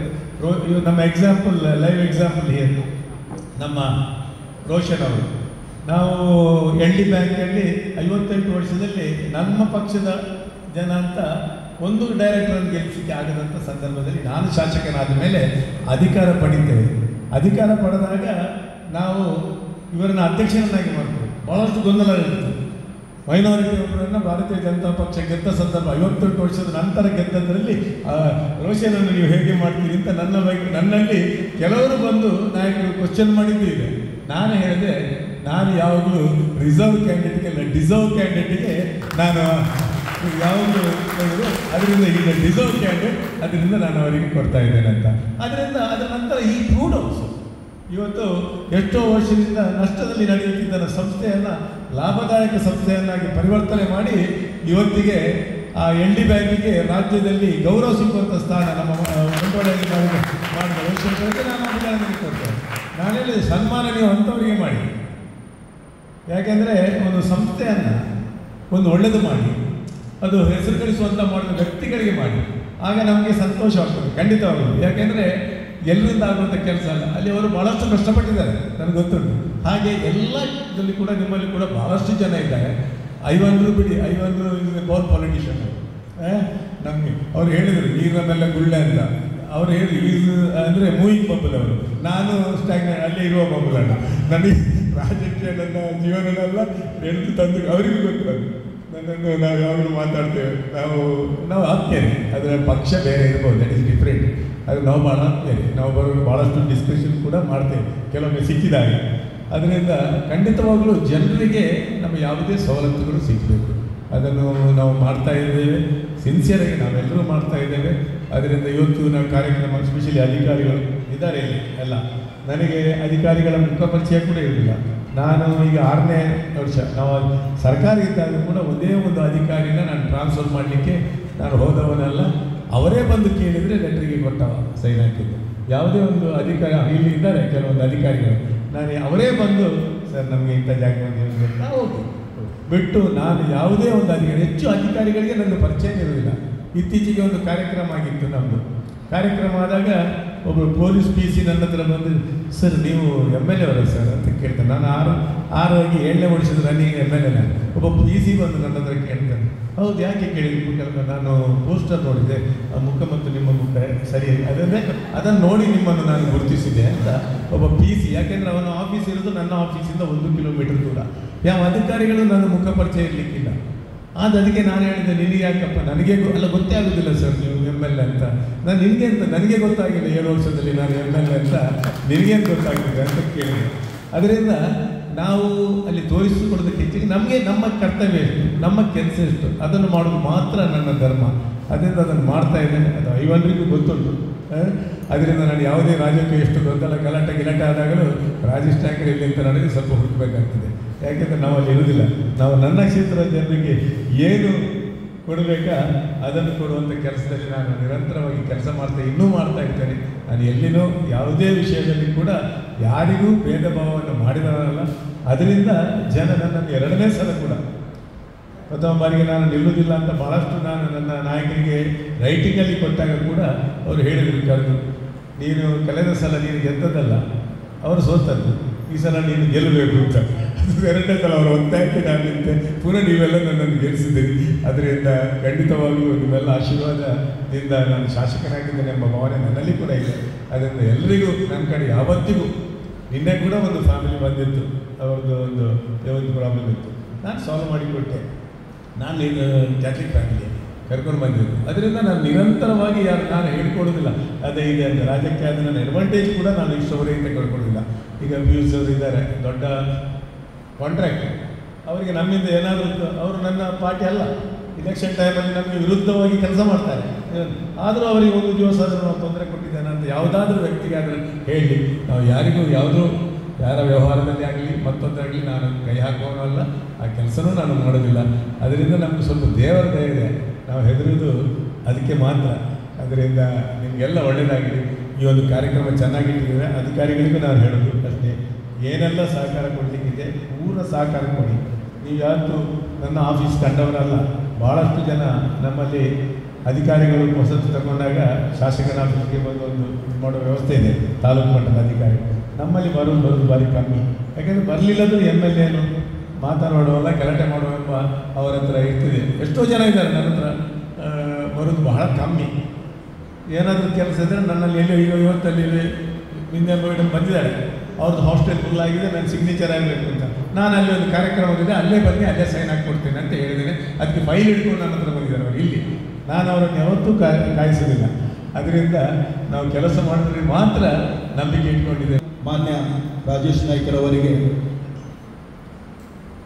ಮನವಿಯನ್ನು ನೀಡುವವರು ಮುಂದೆ ಬಂದು ನಮ್ಮ ಶಾಸಕರಿಗೆ ನೀಡಬೇಕಾಗಿ ಕೇಳಿಕೊಳ್ಳುತ್ತೇನೆ. ಯಾರಲ್ಲಿ ಏನಾದರೂ ಮನವಿಗಳಿದ್ದರೆ ಅದನ್ನು ಮಾನ್ಯ ಶಾಸಕ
ಅಲ್ಪಸಂಖ್ಯಾತ ಇಲಾಖೆಯ BCM ಅಧಿಕಾರಿಯವರು ನಮ್ಮೊಂದಿಗಿದ್ದಾರೆ. ಅವರ ಉಪಸ್ಥಿತಿಯನ್ನು ಗಮನಿಸಿ ಅವರನ್ನು ಕೂಡ ನಾವು ಸ್ವಾಗತಿಸುತ್ತೇವೆ.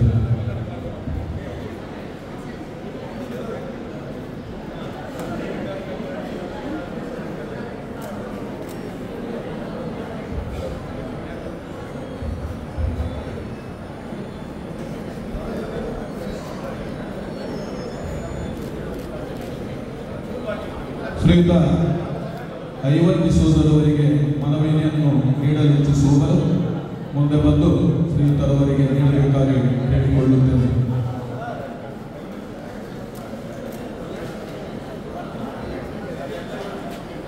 ಶ್ರೀಯುತ ಐವನ್ ಡಿಸೋಜರವರಿಗೆ ಮನವಿಯನ್ನು ನೀಡಲು ಕೇಳಿಕೊಳ್ಳುತ್ತೇನೆ.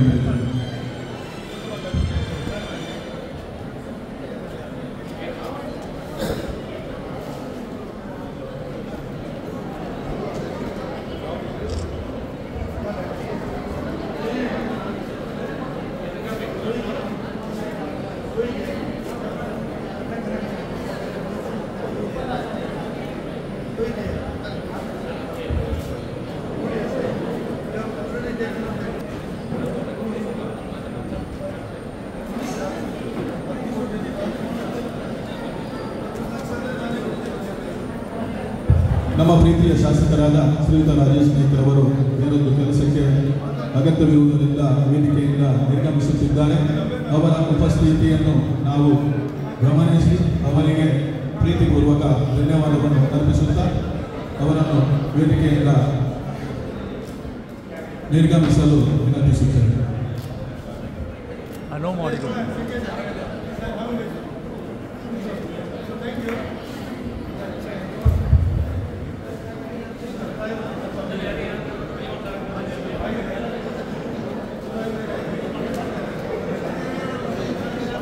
ಈಗ ಕಾರ್ಯಕ್ರಮದಲ್ಲಿ ಮೂಲ ಕಾರ್ಯಕ್ರಮಗಳಿವೆ. ಒಂದು ಶೈಕ್ಷಣಿಕ ಅಭಿವೃದ್ಧಿ ಕಾರ್ಯಕ್ರಮಗಳು, ಇನ್ನೊಂದು ಸಮುದಾಯ ಅಭಿವೃದ್ಧಿ ಕಾರ್ಯಕ್ರಮಗಳು ಅಂತ. ಶೈಕ್ಷಣಿಕ ಅಭಿವೃದ್ಧಿ ಕಾರ್ಯಕ್ರಮಗಳಲ್ಲಿ ಮೆಟ್ರಿಕ್ ಪೂರ್ವ ವಿದ್ಯಾರ್ಥಿ ವೇತನ ಮತ್ತು ಮೆಟ್ರಿಕ್ ನಂತರದ ವಿದ್ಯಾರ್ಥಿ ವೇತನ. ಮೆಟ್ರಿಕ್ ಪೂರ್ವ ವಿದ್ಯಾರ್ಥಿ ವೇತನ ತಮಗೆಲ್ಲರಿಗೂ ಒಂದು ಮಾಹಿತಿ ನನ್ನ ಹತ್ರ ಇದರದ್ದು ಸಾಫ್ಟ್ ಕಾಪಿ ಇದೆ. ಆ ಸಾಫ್ಟ್ ಕಾಪಿಲಿ ಖಾಲಿ ಅಲ್ಪಸಂಖ್ಯಾತರ ಕಲ್ಯಾಣ ಇಲಾಖೆಯಲ್ಲದೆ ಎಲ್ಲ ಇಲಾಖೆಗಳ ಯೋಜನೆಗಳ ಮಾಹಿತಿಗಳು ಇದ್ದಾವೆ. ಆ ಮಾಹಿತಿಗಳನ್ನು ನಾನು ಸ್ಟ್ಯಾಂಡರ್ಡ್ ಅವರು ವಾಟ್ಸಪ್ ಗ್ರೂಪಿಗೆ ಹಾಕ್ತೇನೆ, ಅವರು ತಮಗೆ ಹಾಕಿದಾಗ, ಯಾಕಂದರೆ ಈ ಹಾರ್ಡ್ ಕಾಪಿ ತಂದುಕೊಟ್ರೆ ಮನೆಯಲ್ಲಿ ಕಡೆ ಮೂಲ ಜಾತಿಯ ಹೊರಗಿನ ಮಕ್ಕಳಿಗೆ ವಿದ್ಯಾರ್ಥಿ ವೇತನ ಕಾರ್ಯಕ್ರಮ ಇರುತ್ತದೆ. ಇದರಲ್ಲಿ 1ರಿಂದ 8ನೇ ತರಗತಿಯವರೆಗೆ ರಾಜ್ಯ ಸರ್ಕಾರ, ಹಿಂದೆ ಕೇಂದ್ರ ಸರ್ಕಾರವು 8ರಿಂದ 10ನೇ ತರಗತಿಯವರೆಗೆ ಮೆಟ್ರಿಕ್ ಪೂರ್ವ ವಿದ್ಯಾರ್ಥಿ ವೇತನ ಕೊಡ್ತಿತ್ತು. ಆದರೆ ರಾಜ್ಯ ಸರ್ಕಾರ ಅದನ್ನು 1ರಿಂದ 8ನೇ ತರಗತಿಗೆ ರಾಜ್ಯ ಸರ್ಕಾರ ಫೋನ್ ಆಗಿ ಅದನ್ನು ಕೊಡ್ತಾ ಇದೆ. ಅದಕ್ಕೆ ಮೆಟ್ರಿಕ್ ಪೂರ್ವ ವಿದ್ಯಾರ್ಥಿ ವೇತನಕ್ಕೆ ಅರ್ಜಿ ಸಲ್ಲಿಸಬಹುದು. ನಂತರ ಮೆಟ್ರಿಕ್ ನಂತರದ ವಿದ್ಯಾರ್ಥಿ ವೇತನ, ಈ ಎಲ್ಲ ಮೆಟ್ರಿಕ್ ಪೂರ್ವ ಮತ್ತು ಮೆಟ್ರಿಕ್ ನಂತರದ ವಿದ್ಯಾರ್ಥಿ ವೇತನಗಳಿಗೆ ಅರ್ಜಿ ಸಲ್ಲಿಸಲು ಆದಾಯದ ಮಿತಿ 1 ಲಕ್ಷವನ್ನು ಮೀರಿರಬಾರದು. ಮತ್ತೆ ಮೆಟ್ರಿಕ್ ಪೂರ್ವ ವಿದ್ಯಾರ್ಥಿ ವೇತನದಲ್ಲಿ ಮೆಟ್ರಿಕ್ ನಂತರದ ವಿದ್ಯಾರ್ಥಿ ಕೆಲವು ವಿದ್ಯಾರ್ಥಿ ವೇತನಗಳಿವೆ. ಮೆರಿಟ್ ಕಮ್ ಮೀನ್ಸ್ ವಿದ್ಯಾರ್ಥಿ ವೇತನ ಇಂಜಿನಿಯರಿಂಗ್ MBBS ಮಾಡ್ತಿರುವ ವಿದ್ಯಾರ್ಥಿಗಳಿಗೆ ಬರುತ್ತದೆ. ಮೆಟ್ರಿಕ್ ನಂತರದ ವಿದ್ಯಾರ್ಥಿ ವೇತನದಲ್ಲಿ 2 ಲಕ್ಷಗಳನ್ನು ಮೀರಿರಬಹುದು ಆದಾಯ ಮಿತಿ. ಮೆರಿಟ್ ಕಮ್ ಮೀನ್ಸ್ ವಿದ್ಯಾರ್ಥಿ ವೇತನ ವಿವಿಧ ತಾಂತ್ರಿಕ ವೃತ್ತಿಪರ ಪದವಿ ತಾಂತ್ರಿಕ ಕೋರ್ಸುಗಳಲ್ಲಿ ಅಭ್ಯಾಸ ಮಾಡುತ್ತಿರುವ ವಿದ್ಯಾರ್ಥಿಗಳಿಗೆ ಬರುತ್ತೆ. ಮತ್ತು ಅದಕ್ಕಿಂತ ಮುಖ್ಯವಾಗಿ ಈಗ ಇನ್ನೊಂದು ಇದಕ್ಕೆ ಬರೋಕ್ಕಿಂತ ಮುಂದೆ ವಿದ್ಯಾಸಿರಿಗೆ ಅಂತ ಬರೋಕ್ಕಿಂತ ಮೊದಲೇ ನಮ್ಮ ಇಲಾಖೆಯು ಹಲವು ವಸತಿ ಶಾಲೆಗಳನ್ನು ಮತ್ತು ವಸತಿ ನಿಲಯಗಳನ್ನು ನಡೆಸ್ತಿದೆ. ವಸತಿ ಶಾಲೆಗಳಲ್ಲಿ ಮುಖ್ಯವಾಗಿ CBSE ಪಠ್ಯಕ್ರಮವನ್ನು ನಡೆಸುತ್ತಿರುವ ಡಾಕ್ಟರ್ APJ ಅಬ್ದುಲ್ ಕಲಾಂ ವಸತಿ ಶಾಲೆ ಅಸೈಗೊಳ್ಳಿ ಮಂಗಳೂರಿನಲ್ಲಿ CBSE ಪಠ್ಯಕ್ರಮ ಇದೆ. ಅದನಂತರ ರಾಜ್ಯ ಪಠ್ಯಕ್ರಮದಲ್ಲಿ ಫಸ್ಟ್ ಇಯರ್ PUC ಮತ್ತು ಸೆಕೆಂಡ್ PUC ಎಜುಕೇಷನ್ ಇದೆ. ಅಲ್ಲಿ ನಿಮಗೆ ನೀಟ್ ತರಬೇತಿಯನ್ನು ಸಹಿತ ಕೊಡಿಸ್ತಾರೆ. ಮತ್ತು ಸರ್ಕಾರದ ಈ ವರ್ಷದ ಇನ್ನೊಂದು ಉತ್ತಮ ಯೋಜನೆ ಅಂದರೆ ಸೆಕೆಂಡ್ ಇಯರ್ PUC ಪಾಸ್ ಆದ ಮಕ್ಕಳಿಗೆ ನಮ್ಮ ವಸತಿ ಸಹಿತ ಡಿಗ್ರಿ ಜೊತೆಯಲ್ಲಿ ಕಾಂಪಿಟೇಟಿವ್ ಎಕ್ಸಾಮ್ಗೆ ತಯಾರಿ ನಡೆಸುವಂಥ ಯೋಜನೆ ಇದೆ. ಅದು ಕೇವಲ ನಮ್ಮ ಕಾಲೇಜಲ್ಲಿ ಓದಿದ ವಿದ್ಯಾರ್ಥಿಗಳಿಗೆ ಮುಂದೆ ಡಿಗ್ರಿ ಜೊತೆಯಲ್ಲಿ ಕಾಂಪಿಟೇಟಿವ್ ಎಕ್ಸಾಮಿಗೆ ತಯಾರು ಮಾಡುವ ಯೋಜನೆ ಇದೆ. ಅರ್ಜಿ ಕರೆದಿದ್ದಾರೆ, ಬಹಳಷ್ಟು ವಿದ್ಯಾರ್ಥಿಗಳು ಈಗಾಗಲೇ ಹಾಜರಿದ್ದಾರೆ. ಆದ್ದರಿಂದ ನಮ್ಮ ವಸತಿ ಶಾಲೆಗಳಲ್ಲಿ ಬಡ ಮಕ್ಕಳಿಗೆ ಎಲ್ಲವೂ ಫ್ರೀ. ಇವತ್ತು ಸರ್ ಇಷ್ಟ ಆಗಿದೆ ಅಂದರೆ ಶೂ ಪಾಲಿಶ್ ಮಿಷಿನ್ ಸಹಿತ ನಮ್ಮ ವಸತಿ ಶಾಲೆಗಳಲ್ಲಿ ಇದೆ. ಯಾವುದೂ ಇದಿಲ್ಲ, ಎಲ್ಲದೂ ಇದೆ. ದಯವಿಟ್ಟು ಕ್ರೈಸ್ತ ಸಮುದಾಯದ ಇವರಲ್ಲಿ ಒಂದು ಇದೇನಂದರೆ ಬೇರೆ ಡಿಸ್ಟ್ರಿಕ್ಟ್ನವರು ಬಂದು ನಮ್ಮ ವಸತಿ ಶಾಲೆಗಳಲ್ಲಿ ಉಪಯೋಗವನ್ನು ಪಡೆದುಕೊಳ್ಳುತ್ತಿದ್ದಾರೆ. ಆದರೆ ನಮ್ಮ ಜಿಲ್ಲೆಯವರು ಅತಿ ಕಡಿಮೆ. ದಯವಿಟ್ಟು ವಸತಿ ಶಾಲೆಗಳಲ್ಲಿ ಈಗ ಒಂದು ಸರಿ ಪೇಪರಿಗೆ ಬಂದಿತ್ತು ಅಲ್ಪಸಂಖ್ಯಾತ ಶಾಲೆಗಳಲ್ಲಿ ಅಲ್ಪಸಂಖ್ಯಾತರಿಗೆ ಕೊರತೆ ಅಂತ ನಮ್ಮ ಡಿಸ್ಟ್ರಿಕ್ಟಿಂದ. ದಯವಿಟ್ಟು ಹಾಗೆ ಮಾಡದೆ ದಯವಿಟ್ಟು ಅಲ್ಪಸಂಖ್ಯಾತರು ಮತ್ತು ಕೈದು ಸಮಯದ ವಿಶೇಷವಾಗಿ ಆ ಶಾಲೆಯಲ್ಲಿ ಅಡ್ಮಿಷನ್ ಪಡ್ಕೊಳ್ಬೇಕಂತ ಕೇಳ್ತೇನೆ. ಅದಲ್ಲದೆ ಈ ವರ್ಷ ನಮ್ಮ ಅದೇ ಶಾಲೆಯಲ್ಲಿ ಸೆಕೆಂಡರಿ PUC ಕಾಮರ್ಸ್ ಈ ವರ್ಷದಿಂದ ಸ್ಟಾರ್ಟ್ ಆಗಿದೆ ಮತ್ತು ನಮ್ಮ ಸರ್ಕಾರವು ಈ ವರ್ಷ 5 ಮೋಡರ್ನ್ ಆಧಾರ್ ಶಾಲೆ ಮತ್ತು 6 ಹೊಸ ವಸತಿ ನಿಲಯಗಳನ್ನು ಓಪನ್ ಮಾಡಲಿಕ್ಕೆ ಅವಕಾಶವನ್ನು ಈ ವರ್ಷ ನಮಗೆ ಮಾಡಿಕೊಟ್ಟಿದೆ. ಆದ್ದರಿಂದ ಸಮಯ ಬಂದಾಗ ಈಗಾಗಲೇ ಯಾಕಂದರೆ ಕೊರೋನಾ ಟೈಮ್ ಶುರುವಾದಾಗಿಂದ ಸ್ವಲ್ಪ ಅಕಾಡೆಮಿಕ್ ಇಯರು ತರಗತಿಗಳಿಂದ ತರಗತಿಗಳಿಗೆ ಚೇಂಜ್ ಆಗಿದೆ. ಡಿಗ್ರಿ ಒಂದು ಬೇರೆ ಟೈಮ್, ಇಂಜಿನಿಯರಿಂಗ್ ಬೇರೆ ಟೈಮು. ಸೊ ಆ ಬಂದಾಗ ನಾವು ಆ್ಯಡ್ ಕೊಡ್ತಾ ಇರ್ತೇವೆ, ಎಲ್ಲ ಪೇಪರಲ್ಲೂ ಕೊಡ್ತೇವೆ. ಮತ್ತು ನಮ್ಮ ವೆಬ್ಸೈಟ್ ಇದೆ, ನಮ್ದು ಇನ್ನೊಂದು ವೆಬ್ಸೈಟ್ ಇದೆ, ಫೇಸ್ಬುಕ್ ಚಾನಲ್ ಇದೆ ಡಿಸ್ಟ್ರಿಕ್ಟ್ ಆಫೀಸಿಂದು, MWD ದಕ್ಷಿಣ ಕನ್ನಡ. ಇದು MWD ದಕ್ಷಿಣ ಕನ್ನಡ. ಇದನ್ನು ನೀವು ಫಾಲೋ ಮಾಡಿದ್ರೆ ನಮ್ಮ ಸರ್ಕಾರದಲ್ಲಿ ನಮ್ಮ ಅಲ್ಪಸಂಖ್ಯಾತರ ಕಲ್ಯಾಣ ಇಲಾಖೆಯಲ್ಲಿ ಇರುವ ಎಲ್ಲ ಯೋಜನೆಗಳ ಪರಿಚಯ ಕಾಲಕಾಲಕ್ಕೆ ಏನಾಗ್ತದೆ ಎಲ್ಲ ಮಾಹಿತಿಯು ತಮಗೆ ದೊರಕುತ್ತೆ. ಮತ್ತು ಮುಂದಿನ ಯೋಜನೆ ನಮ್ಮದು ಶುಲ್ಕ ಕಮ್ ಮೆರಿಟ್ ಕಮ್ ಮೀನ್ಸ್ ವಿದ್ಯಾರ್ಥಿಗಳ ನಂತರದಲ್ಲಿ ಶುಲ್ಕ ಮರುಪಾವತಿ ಯೋಜನೆ. ಯಾಕಂದರೆ ಕೆಲವು ಜನಕ್ಕೆ ಎಲ್ಲ ವಿದ್ಯಾರ್ಥಿಗಳಿಗೆ ಇಂಜಿನಿಯರಿಂಗ್ ಓದ್ತಿರೋ ವಿದ್ಯಾರ್ಥಿಗಳಿಗೆ 25,000 ಮಾತ್ರ ಬರುತ್ತೆ. 25,000 ಬಂದರೆ ಅವ್ರದ್ದು ಅಡ್ಮಿಷನ್ ಫೀಸು 25,000ಕ್ಕಿಂತ ಟ್ಯೂಷನ್ ಫೀಸ್ ಹೆಚ್ಚಿರುತ್ತೆ. ಅಂಥ ಸಂದರ್ಭದಲ್ಲಿ ಹೆಚ್ಚುವರಿ ವಿದ್ಯಾರ್ಥಿ ವೇತನ 25,000ಕ್ಕೆ ಹೆಚ್ಚಿಲ್ಲದಂತೆ ಹೆಚ್ಚುವರಿ 25,000ವನ್ನು ಸರ್ಕಾರ ಕೊಡುತ್ತೆ. ಮತ್ತು ಇನ್ನೊಂದು, ವಿದೇಶದಲ್ಲಿ ಉನ್ನತ ಶಿಕ್ಷಣ ಪಡೆಯುವ ತರಗತಿ ವಿದ್ಯಾರ್ಥಿಗಳಿಗೆ ವಿದ್ಯಾರ್ಥಿ ವೇತನ. ಈ ಇದರಲ್ಲಿ ಸ್ವಲ್ಪ ಗಮನಿಸಿ, 6 ಲಕ್ಷದವರೆಗೆ ಇನ್ಕಮ್ ಇರುವ ವಿದ್ಯಾರ್ಥಿಗೆ 2 ವರ್ಷಗಳಿಗೆ 10 ಲಕ್ಷದಂತೆ 20 ಲಕ್ಷ, ಮತ್ತು 6 ಲಕ್ಷದಿಂದ 15 ಲಕ್ಷಗಳಿಗೆ ಪ್ರತಿ ವರ್ಷ ಇನ್ಕಮ್ ಇರುವ ವಿದ್ಯಾರ್ಥಿಗಳಿಗೆ ಪ್ರತಿ ವರ್ಷಗಳಿಗೆ 5 ಲಕ್ಷಗಳಂತೆ 10 ಲಕ್ಷಗಳು. ವಿದೇಶದಲ್ಲಿ ವಿದ್ಯಾರ್ಥಿ ವೇತನ ಕಾರ್ಯಕ್ರಮ ಇದೆ, ವಿದೇಶದಲ್ಲಿ ವಿದ್ಯಾಭ್ಯಾಸ ಮಾಡಿದವರಿಗೆ. ಇದರಲ್ಲಿ ಒಂದು ಕಂಡೀಷನ್ ಇದೆ, 500 ಪ್ರತಿಷ್ಠಿತ ಯೂನಿವರ್ಸಿಟಿಗಳಲ್ಲಿ, ವಿದೇಶಿ ಯೂನಿವರ್ಸಿಟಿಗಳಲ್ಲಿ ಅವರು ಯಾವುದಾದ್ರೂ ಒಂದು ನೇಮಕಾತಿ ಮಾಡಿಕೊಡ್ಬೇಕು. ಸಾಧ್ಯವಾದ ನಾವು ಪತ್ರವನ್ನು ಬರೆದಿದ್ದೇವೆ. ಈ 500 ರಿಸ್ಟ್ರಿಕ್ಷನ್ ಆಗೋದ್ರಿಂದ ಹೆಚ್ಚಿನ ವಿದ್ಯಾರ್ಥಿಗಳಿಗೆ ಅನುಕೂಲ, ಅಂದರೆ ಸ್ವಲ್ಪ ಅಲ್ಲಿ ಹೈ ಇನ್ಕಮ್ ಇದ್ದವರು ಮಾತ್ರ ಹೋಗ್ಲಿಕ್ಕಾಗುತ್ತೆ. ಆ ರಿಸ್ಟ್ರಿಕ್ಷನ್ ಕಡಿತಗೊಳಿಸಲಿಲ್ಲ. ಅದನ್ನು ಸರ್ಕಾರದ ಹಂತದಲ್ಲಿ ಇದೆ. ಮಾನ್ಯ ಸರ್ ತಮ್ಮನ್ನು ಒಂದು ನಾವು ಗಮನಿಸಬೇಕು, ಯಾಕಂದರೆ ವಂಚಿತರಾಗ್ತದೆ. 2,500ವರೆಗೆ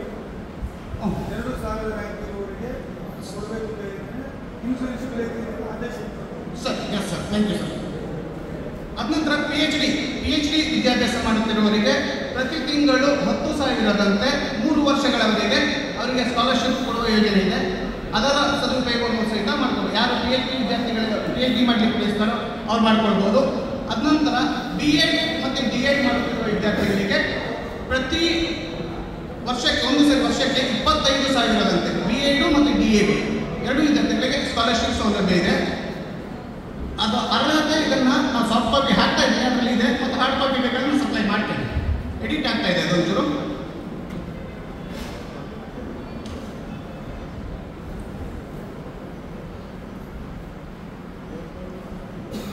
ಅಲ್ಲದೆ ನಮ್ಮ ಇಲಾಖೆಯು ಅಲ್ಪಸಂಖ್ಯಾತರು ನಡೆಸುತ್ತಿರುವ ಆರ್ಫನೈಜ್ಗಳಿಗೂ ಸಹಿತ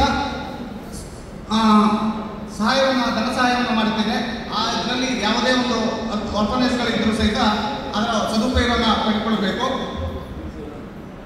ಮತ್ತು ವಿದ್ಯಾರ್ಥಿ ವೇತನ ಅಂತ ಇದೆ. ದಯವಿಟ್ಟು ವಿದ್ಯಾರ್ಥಿಗಳಿಗಾಗಿ ಪ್ರತ್ಯೇಕ ಅರ್ಜಿಗಳನ್ನು ನಾವು ಕರೆಯುವುದಿಲ್ಲ. ಯಾಕಂದರೆ ಅದು ಯೋಜನೆಯ ಉದ್ದೇಶವೇ ಇದು. ಹಾಸ್ಟೆಲ್ ಸೀಟಿಂದ ವಂಚಿತನಾದ ಒಬ್ಬ ವಿದ್ಯಾರ್ಥಿಗೆ ಅಥವಾ ವಿದ್ಯಾರ್ಥಿನಿಗೆ ಅದರ ಕಂಪನ್ಸೇಷನ್ ಆಗಿ ಕೊಡುವುದು ಬಸ್ ಫೇರು ಅಥವಾ ಅಲ್ಲಿದ್ದು ವಿದ್ಯಾಭ್ಯಾಸ ಮಾಡಲಿಕ್ಕೆ. ಆದ್ದರಿಂದ ಯಾರಿಗೆ ವಿದ್ಯಾರ್ಥಿ ಬೇಕಿದೆ ಪ್ರತಿಯೊಬ್ಬರು ಹಾಸ್ಟೆಲಿಗೆ ಅಪ್ಲಿಕೇಶನ್ ಹಾಕೋದು ಕಡ್ಡಾಯ. ಅವರಿಗೆ ಹಾಸ್ಟೆಲ್ ಸೀಟ್ ಸಿಗದೇ ಇದ್ದರೆ ವಿದ್ಯಾರ್ಥಿಗೆ ಡೈರೆಕ್ಟ್ ವಿದ್ಯಾರ್ಥಿ ಯೋಜನೆಯಲ್ಲಿ ಅವರು ಒಳಗೊಳ್ತಾರೆ. ಅವರನ್ನು ವಿದ್ಯಾರ್ಥಿ ಯೋಜನೆ ಕೊಡಲಾಗುತ್ತೆ. ಮತ್ತು ಇನ್ನೊಂದು ತರಬೇತಿ ಕಾರ್ಯಕ್ರಮಗಳು, ಸ್ಪರ್ಧಾತ್ಮಕ ಪರೀಕ್ಷೆಗಳಿಗೆ ತರಬೇತಿ ಇದೆ. ನಮ್ಮ ಇಲಾಖೆಯು ಹಜ್ ಭವನದಲ್ಲಿ 1,500 ವಿದ್ಯಾರ್ಥಿಗಳಿಗೆ IAS, KAS ಮತ್ತು ಕರ್ನಾಟಕ ಇತರ ಕಾಂಪಿಟೇಟಿವ್ ಎಕ್ಸಾಮ್ಗಳಿಗೆ ತಯಾರಿ ಮಾಡುವ ವಸತಿ ಸಹಿತ ಯೋಜನೆಯನ್ನು ತಂದಿದೆ. ಆ ಯೋಜನೆ ಈಗಾಗಲೇ ಚಾಲ್ತಿಯಲ್ಲಿದೆ. ಅದನ್ನು ಆನ್ಲೈನ್ನಲ್ಲಿ ಸೇವಾ ಸಿಂಧು ಪೋರ್ಟಲಲ್ಲಿದೆ. ಅದಕ್ಕೆ ಅರ್ಜಿ ಸಲ್ಲಿಸಿ ಅದರ ಪ್ರಯೋಜನವನ್ನು ಪಡೆದುಕೊಳ್ಳಬೇಕು.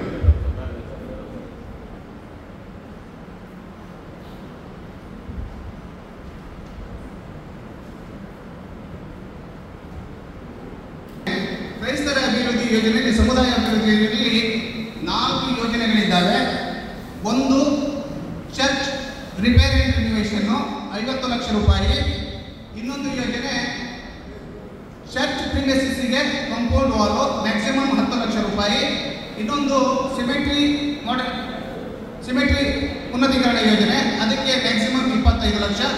ಇನ್ನೊಂದು ಸಮುದಾಯ ಭವನ ಯೋಜನೆ, ಅದು ಜಿಲ್ಲಾ ಕೇಂದ್ರದಲ್ಲಾಗಿದ್ದರೆ 1 ಕೋಟಿ, ತಾಲೂಕು ಕೇಂದ್ರದಲ್ಲಾಗಿದ್ದರೆ 50 ಲಕ್ಷಗಳವರೆಗೆ ಯೋಜನೆಯನ್ನು ಹಣವನ್ನು ಧನ ಸಹಾಯವನ್ನು ಕೊಡ್ತಾರೆ. ಒಂದನ್ನು ನೆನಪಿಟ್ಕೊಳ್ಬೇಕು, ಎಸ್ಟಿಮೇಟನ್ನು ಮಾಡಬೇಕಾದ್ರೆ ಡಬಲ್ ಎಸ್ಟಿಮೇಟ್ ಮಾಡಬೇಕಾಗುತ್ತೆ. 50 ಲಕ್ಷ ರೂಪಾಯಿ ಬೇಕಾದರೆ 1 ಕೋಟಿ ಎಸ್ಟಿಮೇಟ್ ಮಾಡಬೇಕು. 50 ಲಕ್ಷ ತಮ್ಮ ಸಮುದಾಯದ ಕಾಂಟ್ರಿಬ್ಯೂಷನ್ನು ಮತ್ತು 50 ಲಕ್ಷ ಗೌರ್ಮೆಂಟ್. 2 ಕೋಟಿ ಬೇಕಾದ್ರೆ 1 ಕೋಟಿ ಬೇಕಾದ್ರೆ 2 ಕೋಟಿ ಎಸ್ಟಿಮೇಷನ್ ಮಾಡಬೇಕಾಗತ್ತೆ. ಇದನ್ನು ಅಕಸ್ಮಾತ್ ನೀವು ಕೇವಲ 50 ಲಕ್ಷದ ಎಸ್ಟಿಮೇಷನ್ ಮಾಡಿದ್ರಿ ಅಂದರೆ ನಿಮಗೆ 25 ಲಕ್ಷ ಇದೆ ಕೊಡ್ತಾರೆ. ಯಾಕಂದರೆ ಇರೋ ಆದೇಶದಲ್ಲಿ ಇರೋ ಒಂದು ಇದರ ಪ್ರಕಾರ 50 ಲಕ್ಷಗಳು ಅಥವಾ ಎಸ್ಟಿಮೇಟಿನ 50%, ಯಾವುದು ಕಡಿಮೆಯೋ ಅದು. ಇದಿಷ್ಟು ಇಲಾಖೆ ಯೋಜನೆಗಳು. ನಿಮಗೆ ಸಾಫ್ಟ್ ಕಾಪಿ ವಾಟ್ಸಪ್ಪಲ್ಲಿ ನಾನು ಹಾಕ್ತೇನೆ ಸ್ಕ್ಯಾನಿಂಗ್ ಅವರಿಗೆ, ಅದ್ರ ಮೂಲಕ ಪಡೆದುಕೊಳ್ಳಿ. ವಿಷಯ ವಿವರಣೆ. ಕಲ್ಯಾಣ ಇಲಾಖೆ ಅಡಿಯಲ್ಲಿದೆ ಅಲ್ಪಸಂಖ್ಯಾತರ ಅಭಿವೃದ್ಧಿ ನಿಗಮ ಬರ್ತಕ್ಕಂಥದ್ದು. ಈ ನಿಗಮದಲ್ಲಿ ಕೆಲವು ಮುಖ್ಯ ಯೋಜನೆಗಳಿದ್ದಾವೆ.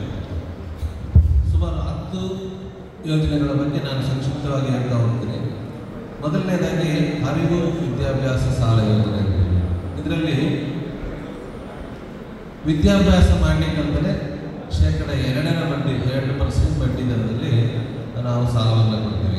ಏನು ಕಂಡೀಷನ್ ಅಂತಂದರೆ CET ಅಥವಾ ನೀಟ್ ಎಕ್ಸಾಮ್ ಮೂಲಕ ಆಯ್ಕೆಯಾದಂತಹ ಅಭ್ಯರ್ಥಿಗಳಿಗೆ ಯಾವ್ಯಾವ course MBBS, MD, BE, BTech, MS, ME, master of engineering, master of technology, BDS, dental surgery, bachelor of dental surgery, MDS, B AYUSH, M AYUSH, MBA, MCA, B architecture, bachelor of architecture, master of architecture ಹಾಗೂ ಇತರೆ CET ಅಥವಾ neat ಬಂದಂತಹ ಕೋರ್ಸ್ಗಳಿಗೆ 50,000ದಿಂದ 5 ಲಕ್ಷದವರೆಗೆ ಅನುದಾನವನ್ನು ನಾವು ಸಾಲದ ರೂಪದಲ್ಲಿ ವಿದ್ಯಾರ್ಥಿಗಳಿಗೆ ಪ್ರತಿ ವರ್ಷ ಕೊಡ್ತೀವಿ. ವೃತ್ತಿಪರ ಕೋರ್ಸ್ಗಳಿಗೆ ಕಂಡೀಷನ್ CET ಅಥವಾ ನೀಟ್ ಪಾಸ್ ಆಗಿರುತ್ತೆ ಅಷ್ಟೇ. ಸೊ ಇದರ ಜೊತೆಗೆ ವಿದೇಶಿ ವಿದ್ಯಾಭ್ಯಾಸ ಸಾಲ ಯೋಜನೆ ಅಂತ ಇದೆ. ಇದು ತುಂಬ ಅತ್ಯುತ್ತಮವಾಗಿದೆ. ಕಳೆದ ವರ್ಷ ಈ ಕಾರ್ಯಕ್ರಮವನ್ನು ಪ್ರಾರಂಭಿಸಲಾಯಿತು. ಇದರ ಅಡಿಯಲ್ಲಿ ಸುಮಾರು ಕಳೆದ ವರ್ಷ 15 ಜನ ಕ್ರಿಶ್ಚಿಯನ್ ಸಮುದಾಯದವರು ವಿದ್ಯಾರ್ಥಿಗಳು ವಿದೇಶದಲ್ಲಿ ವಿದ್ಯಾಭ್ಯಾಸ ಮಾಡಿರುವವರು, ಅವರಿಗೆ ತಲಾ 20 ಲಕ್ಷದಂತೆ ಸರ್ಕಾರದಿಂದ ಮಂಜೂರಾಗಿದೆ. ಈ ಸೌಲಭ್ಯ ಪಡೆಯಲಿಕ್ಕೆ ಬೇಕಾದಂತಹ ಮುಖ್ಯವಾದ ಪದವಿ ಅಥವಾ ಸ್ನಾತಕ ಪದವಿ, ಡಿಗ್ರಿ ಅಥವಾ ಮಾಸ್ಟರ್ ಡಿಗ್ರಿ, MBBS ಆಗಿರ್ಬೋದು, MS ಆಗಿರ್ಬೋದು, BTech, MBA, ಹೋಟೆಲ್ ಮ್ಯಾನೇಜ್ಮೆಂಟ್, ಇಂಥ ಯಾವುದೇ ಕೋರ್ಸ್ಗಳನ್ನು ವಿದೇಶದಲ್ಲಿ ಅಭ್ಯಾಸ ಮಾಡಬೇಕಾದ್ರೆ ಅಲ್ಲಿನ ಒಂದು ಆಫರ್ ಲೆಟರ್ ಬರ್ತದೆ. ಅಧಿಕೃತವಾದ ಒಂದು ಯೂನಿವರ್ಸಿಟಿಯಿಂದ ಅವರಿಗೆ ಪ್ರವೇಶ ಪಡೆಯಲಿಕ್ಕೆ ಆಫರ್ ಲೆಟರ್ ಬರ್ತದೆ. ಆ ಆಫರ್ ಲೆಟರ್ ಇದ್ದರೆ ನೀವು ಇಲ್ಲಿ ಅಪ್ಲೈ ಮಾಡಲಿಕ್ಕೆ ಬರ್ತದೆ. ಆನ್ಲೈನ್ ಮುಖಾಂತರ ಅರ್ಜಿ ಸಲ್ಲಿಸಿ ಯಾವುದೇ ಶುಲ್ಕವಿಲ್ಲದೆ ಬೇರೆ ಏನು ಕಟ್ಟಲಿಕ್ಕಿಲ್ಲ. ಇದಕ್ಕೆ ಕಂಡೀಷನ್ ಅಂತಂದರೆ ಪ್ರಾಪರ್ಟಿ ಮಾರ್ಕೆಟ್ ಮಾಡಬೇಕು. 20 ಲಕ್ಷ ನಿಗಮದಿಂದ ಕೊಡುವುದಾದರೆ 20 ಲಕ್ಷಕ್ಕಿಂತ ಹೆಚ್ಚು ಮೌಲ್ಯವುಳ್ಳಂತಹ ಆಸ್ತಿ ಅಥವಾ ಕಟ್ಟಡವನ್ನು, ಜಮೀನನ್ನು ಮಾರ್ಟ್ಗೇಜ್ ಮಾಡಬೇಕು. ಸಬ್ ರಿಜಿಸ್ಟರ್ ಆಫೀಸಲ್ಲಿ ಮಾರ್ಟ್ಗೇಜ್ ಮಾಡಿ ತಂದು ಕೊಟ್ಟಲ್ಲಿ ನಾವು 20 ಲಕ್ಷವನ್ನು ಮಂಜೂರು ಮಾಡಲಾಗ್ತದೆ. ಆ 20 ಲಕ್ಷಕ್ಕೆ ಯಾವುದೇ ಬಡ್ಡಿ ಇರುವುದಿಲ್ಲ. ಅವರು 2 ವರ್ಷಗಳ ಕಾಲ ಕೋರ್ಸ್ ಮುಗಿದ ನಂತರ, ಕೋರ್ಸ್ ಮುಗಿದ 6 ತಿಂಗಳಾದ ನಂತರ ಅವರು ವಾಪಸ್ ಕಟ್ಟಲಿಕ್ಕೆ, ಅದು ಇನ್ಸ್ಟಾಲ್ಮೆಂಟಲ್ಲಿ ಕಟ್ಟಲಿಕ್ಕೆ, ಒಟ್ಟಿಗೆ ಕಟ್ಟಲಿಕ್ಕೂ ಇರೋದಿಲ್ಲ. ಸೊ ಇಂತಹ ಒಂದು ಒಳ್ಳೆಯ ಅವಕಾಶವನ್ನು ತಾವೆಲ್ಲರೂ ಪಡ್ಕೋಬೇಕು ಅಂತಂದೇಳಿ ನಮ್ಮ ಸಂಬಂಧಿಕರಿದ್ದಲ್ಲಿ ಮಾಹಿತಿಯನ್ನು ಕೊಡಬೇಕು ಅಂತ ಕೇಳ್ಕೊಳ್ತೀನಿ. ಕಳೆದ ವರ್ಷ ಸುಮಾರು 15 ಜನ ಕೆನಡಾ, ಇಂಗ್ಲೆಂಡ್, ಬ್ರಿಟನ್, ದುಬೈ, ಸುಮಾರು ವಿದೇಶಗಳಲ್ಲಿ ಹೋಗಿ ಸೌಲಭ್ಯವನ್ನು ಪಡ್ಕೊಂಡಿದ್ದಾರೆ. ಇದಾದ ನಂತರ ಗಂಗಾ ಕಲ್ಯಾಣ ಯೋಜನೆ ಅಂತ, ಅತಿ ಮುಖ್ಯವಾಗಿ ಕೃಷಿಕರಿಗೆ ಅನ್ವಯಿಸ್ತಕ್ಕಂಥ ಯೋಜನೆ. ಈ ಗಂಗಾ ಕಲ್ಯಾಣ ಯೋಜನೆಗೆ ಕಂಡೀಷನ್ ಏನಪ್ಪ ಅಂದರೆ 1 ಎಕರೆಗಿಂತ 1 ಎಕರೆ ಮತ್ತು 1 ಎಕರೆಗಿಂತ ಮೇಲ್ಪಟ್ಟು 5 ಎಕರೆಗಿಂತ ಒಳಗೆ ಇರ್ತಕ್ಕಂಥ ಸಣ್ಣ ರೈತರಿಗೆ ಬೋರ್ವೆಲ್ ಕೊಳವೆ ಬಾವಿಯನ್ನು ಕೊಡಿಸಿಕೊಡಲಾಗ್ತದೆ. ಇದರ ಒಟ್ಟು ವೆಚ್ಚ 3 ಲಕ್ಷ. 3 ಲಕ್ಷ ಪೂರ್ತಿ ಸರ್ಕಾರನೇ ಭರಿಸುತ್ತೆ. ಇದರಲ್ಲಿ ಏನು ಸಾಲ ವಾಪಸ್ ಕಟ್ಟಲಿಕ್ಕೇನು ಇರೋದಿಲ್ಲ. ಇದರಲ್ಲಿ ಕೊಳೆಬಾವಿ ಕಳಿಸುವಂಥದ್ದು, ಪಂಪು ಮೋಟ್ರ್ ಹಾಕುವಂಥದ್ದು ಮತ್ತು ವಿದ್ಯುತ್ ಸಂಪರ್ಕ 3 ಹಂತಗಳ ಕಾರ್ಯಕ್ರಮವನ್ನು ಸರ್ಕಾರನೇ ಮಾಡಿಕೊಡುತ್ತೆ. ಇದಾದ ನಂತರ ಶ್ರಮಶಕ್ತಿ ಯೋಜನೆ ಅಂತ ಹೇಳ್ಬಿಟ್ಟು ಇದರಲ್ಲಿ ಮಹಿಳೆಯರು ಕಲಾತ್ಮಕ ಮತ್ತು ತಾಂತ್ರಿಕ ಕೌಶಲ್ಯವನ್ನು ವೃದ್ಧಿಪಡಿಸಿಕೊಳ್ಳೋದಕ್ಕೋಸ್ಕರ ಚಿಕ್ಕ ವ್ಯಾಪಾರವನ್ನು ಮನೆಯಲ್ಲಿ ಬುಟ್ಟಿ ಹಿಡಿಯೋದು, ಗೊಂಬೆ ಮಾಡುವಂಥದ್ದು, ಟೈಲರಿಂಗ್ ಮಾಡುವಂಥದ್ದು, ಏನಾದರೂ ಚಿಕ್ಕ ಚಿಕ್ಕ ಕೆಲಸಗಳನ್ನು ಬೀಡಿ ಕಟ್ಟುವಂಥದ್ದು ಅಂತ ಕೆಲಸಗಳೆಲ್ಲ ಮಾಡುವಂಥದ್ದಿದ್ದರೆ ಅವರಿಗೆ 50,000 ರೂಪಾಯಿಯನ್ನು ಸರ್ಕಾರ ಕೊಡುತ್ತೆ. ಇದರಲ್ಲಿ 50% ಸಾಲ, 50% ಮತ್ತೆ ಇನ್ಸ್ಟಾಲ್ಮೆಂಟ್ ಮೇಲೆ ವಾಪಸ್ ಕಟ್ಟಲಿಕ್ಕೆ ಇರ್ತದೆ. ಇದರ ಶ್ರಮಶಕ್ತಿ ಯೋಜನೆ ಜೊತೆಗೆ ಶ್ರಮಶಕ್ತಿ ವಿಶೇಷ ಮಹಿಳಾ ಯೋಜನೆ ಅಂತ ಇನ್ನೊಂದು ಸಪ್ರೇಟ್ ಮಾಡಿದ್ದಾರೆ. ಅದರಲ್ಲಿ ಏನಪ್ಪ ವಿಶೇಷ ಅಂದರೆ ವಿಧವೆಯರು, ವಿಚ್ಛೇದಿತರು ಅಥವಾ ಅವಿವಾಹಿತ ಮಹಿಳೆಯರಿಗೋಸ್ಕರ ವಿಶೇಷವಾಗಿ ಒಂದು ಯೋಜನೆಯನ್ನು ಮಾಡಿದ್ದಾರೆ. ಅದನ್ನು ಶ್ರಮಶಕ್ತಿ ಯೋಜನೆಯ ವಿಶೇಷ ಮಹಿಳೆಯರಿಗೆ 40 ವರ್ಷಕ್ಕಿಂತ ಮೇಲ್ಪಟ್ಟಿದ್ದು ಇದು ವಿವಾಹ ಆಗದೇ ಇದ್ದರೆ, ವಿಚ್ಛೇದಿತರಾಗಿದ್ದರೆ ಅಥವಾ ವಿಧವೆಯರಾಗಿದ್ದರೆ ಸಂಬಂಧಿಸಿದ ದಾಖಲೆಯೊಂದಿಗೆ ಅರ್ಜಿಯನ್ನು ಸಲ್ಲಿಸಿದರೆ ಅವರಿಗೆ ನಾವು 50,000 ಮಂಜೂರು ಮಾಡ್ತೀವಿ. ಅದರಲ್ಲಿ 50% ಫ್ರೀ ಇರ್ತೀನಿ, 50% ವಾಪಸ್ ಕಟ್ಟಲಿಕ್ಕೆ ಇರುತ್ತೆ. ನೆಕ್ಸ್ಟ್ ಸ್ವಾವಲಂಬಿ ಸಾರಥಿ ಯೋಜನೆ ಅಂತೀವಿ. ಅಂದರೆ ಟ್ಯಾಕ್ಸಿ ಡ್ರೈವರ್ ಒಬ್ಬರು DL ಹೊಂದಿರ್ತಾರೆ, ಅವ್ರು ಬೇರೆ ಎಲ್ಲೋ ದಣಿಗಳ ಹತ್ರ ಅವ್ರ ಕೆಲಸವನ್ನು ಮಾಡ್ತಾ ಇರ್ತಾರೆ ಟ್ಯಾಕ್ಸಿ ಡ್ರೈವರ್ ಆಗಿ. ಅವ್ರಿಗೂ ಮನಸ್ಸಲ್ಲಿ ನಾನು ಕಾರ್ ಓನರ್ ಆಗಬೇಕಂತ ಆಸೆ ಇದೆ. ಸೊ ಅಂಥವ್ರಿಗೆಲ್ಲ ಒಂದು ಅವರೇ ಸ್ವಂತ ಉದ್ಯೋಗ ಮಾಡಿಕೊಳ್ಳಿ ಅಂತ ಹೇಳ್ಬಿಟ್ಟು ಸ್ವಾವಲಂಬಿ ಸಾರಥಿ ಯೋಜನೆ ಅಂತ ಮಾಡಿದರೆ ಅದರ ಅಡಿಯಲ್ಲಿ 3 ಲಕ್ಷ ರೂಪಾಯಿಗಳನ್ನು ಕಾರ್ ಪರ್ಚೇಸ್ ಮಾಡಲಿಕ್ಕೆ ಅಥವಾ ಗೂಡ್ಸ್ ಗಾಡಿ ಪರ್ಚೇಸ್ ಮಾಡಲಿಕ್ಕೆ ಸರ್ಕಾರ ಸಹಾಯಧನವನ್ನು ಕೊಡುತ್ತೆ. ಈಗ ಒಟ್ಟು ಒಂದು ಗೂಡ್ಸ್ ಗಾಡಿ ಅಥವಾ ಕಾರ್ನ ವೆಚ್ಚ 8 ಲಕ್ಷ ಆಗಿದ್ರೆ 3 ಲಕ್ಷವನ್ನು ನಿಗಮದಿಂದ ರಿಲೀಸ್ ಮಾಡ್ತೀವಿ ಸಹಾಯಧನ. ಇನ್ನು 5 ಲಕ್ಷ ಬ್ಯಾಂಕಿಂದ ಸಾಲ ಕೊಡ್ತಾರೆ. ಸೊ ಬ್ಯಾಂಕಿಂದ 5 ಲಕ್ಷ, ನಮ್ಮದು 3 ಲಕ್ಷ ಸೇರಿದರೆ 8 ಲಕ್ಷಕ್ಕೆ ಯಾವ ಕಂಪನಿಯಿಂದ ಕೊಟೇಶನ್ ತಂದಿರ್ತಾರೆ ಆ ಕಂಪನಿಯಿಂದ ಅವರಿಗೆ ಗಾಡಿ ರಿಲೀಸ್ ಆಗುತ್ತೆ. ಅದಕ್ಕೆ DL ಎಲ್ಲ ಮತ್ತು ವಯಸ್ಸಿನ ಮಿತಿನೂ ಇದೆ, 18ರಿಂದ 55 ವರ್ಷದ ಒಳಗೆ. ನೆಕ್ಸ್ಟ್ ವೃತ್ತಿ ಪ್ರೋತ್ಸಾಹ ಯೋಜನೆ ಅಂತೇಳಿ, ಈ ಯೋಜನೆ ಅಡಿಯಲ್ಲಿ ಪಶುಸಂಗೋಪನೆ, ಬುಟ್ಟಿ ಹಿಡಿಯುವುದು ಅಥವಾ ಇದು ಬೇಕರಿ ಐಟಮ್ ಮಾಡ್ತಕ್ಕಂಥದ್ದು, ಎಲೆಕ್ಟ್ರಿಕಲ್ ಶಾಪ್ ಇರ್ತಕ್ಕಂಥದ್ದು, ಐರನ್ ಅಂಗಡಿ ಇರ್ತಕ್ಕಂಥದ್ದು, ಇಂಥ ಚಿಕ್ಕ ಚಿಕ್ಕ ವ್ಯಾಪಾರಗಳನ್ನು ಮಾಡುವ ಉದ್ದೇಶದಿಂದ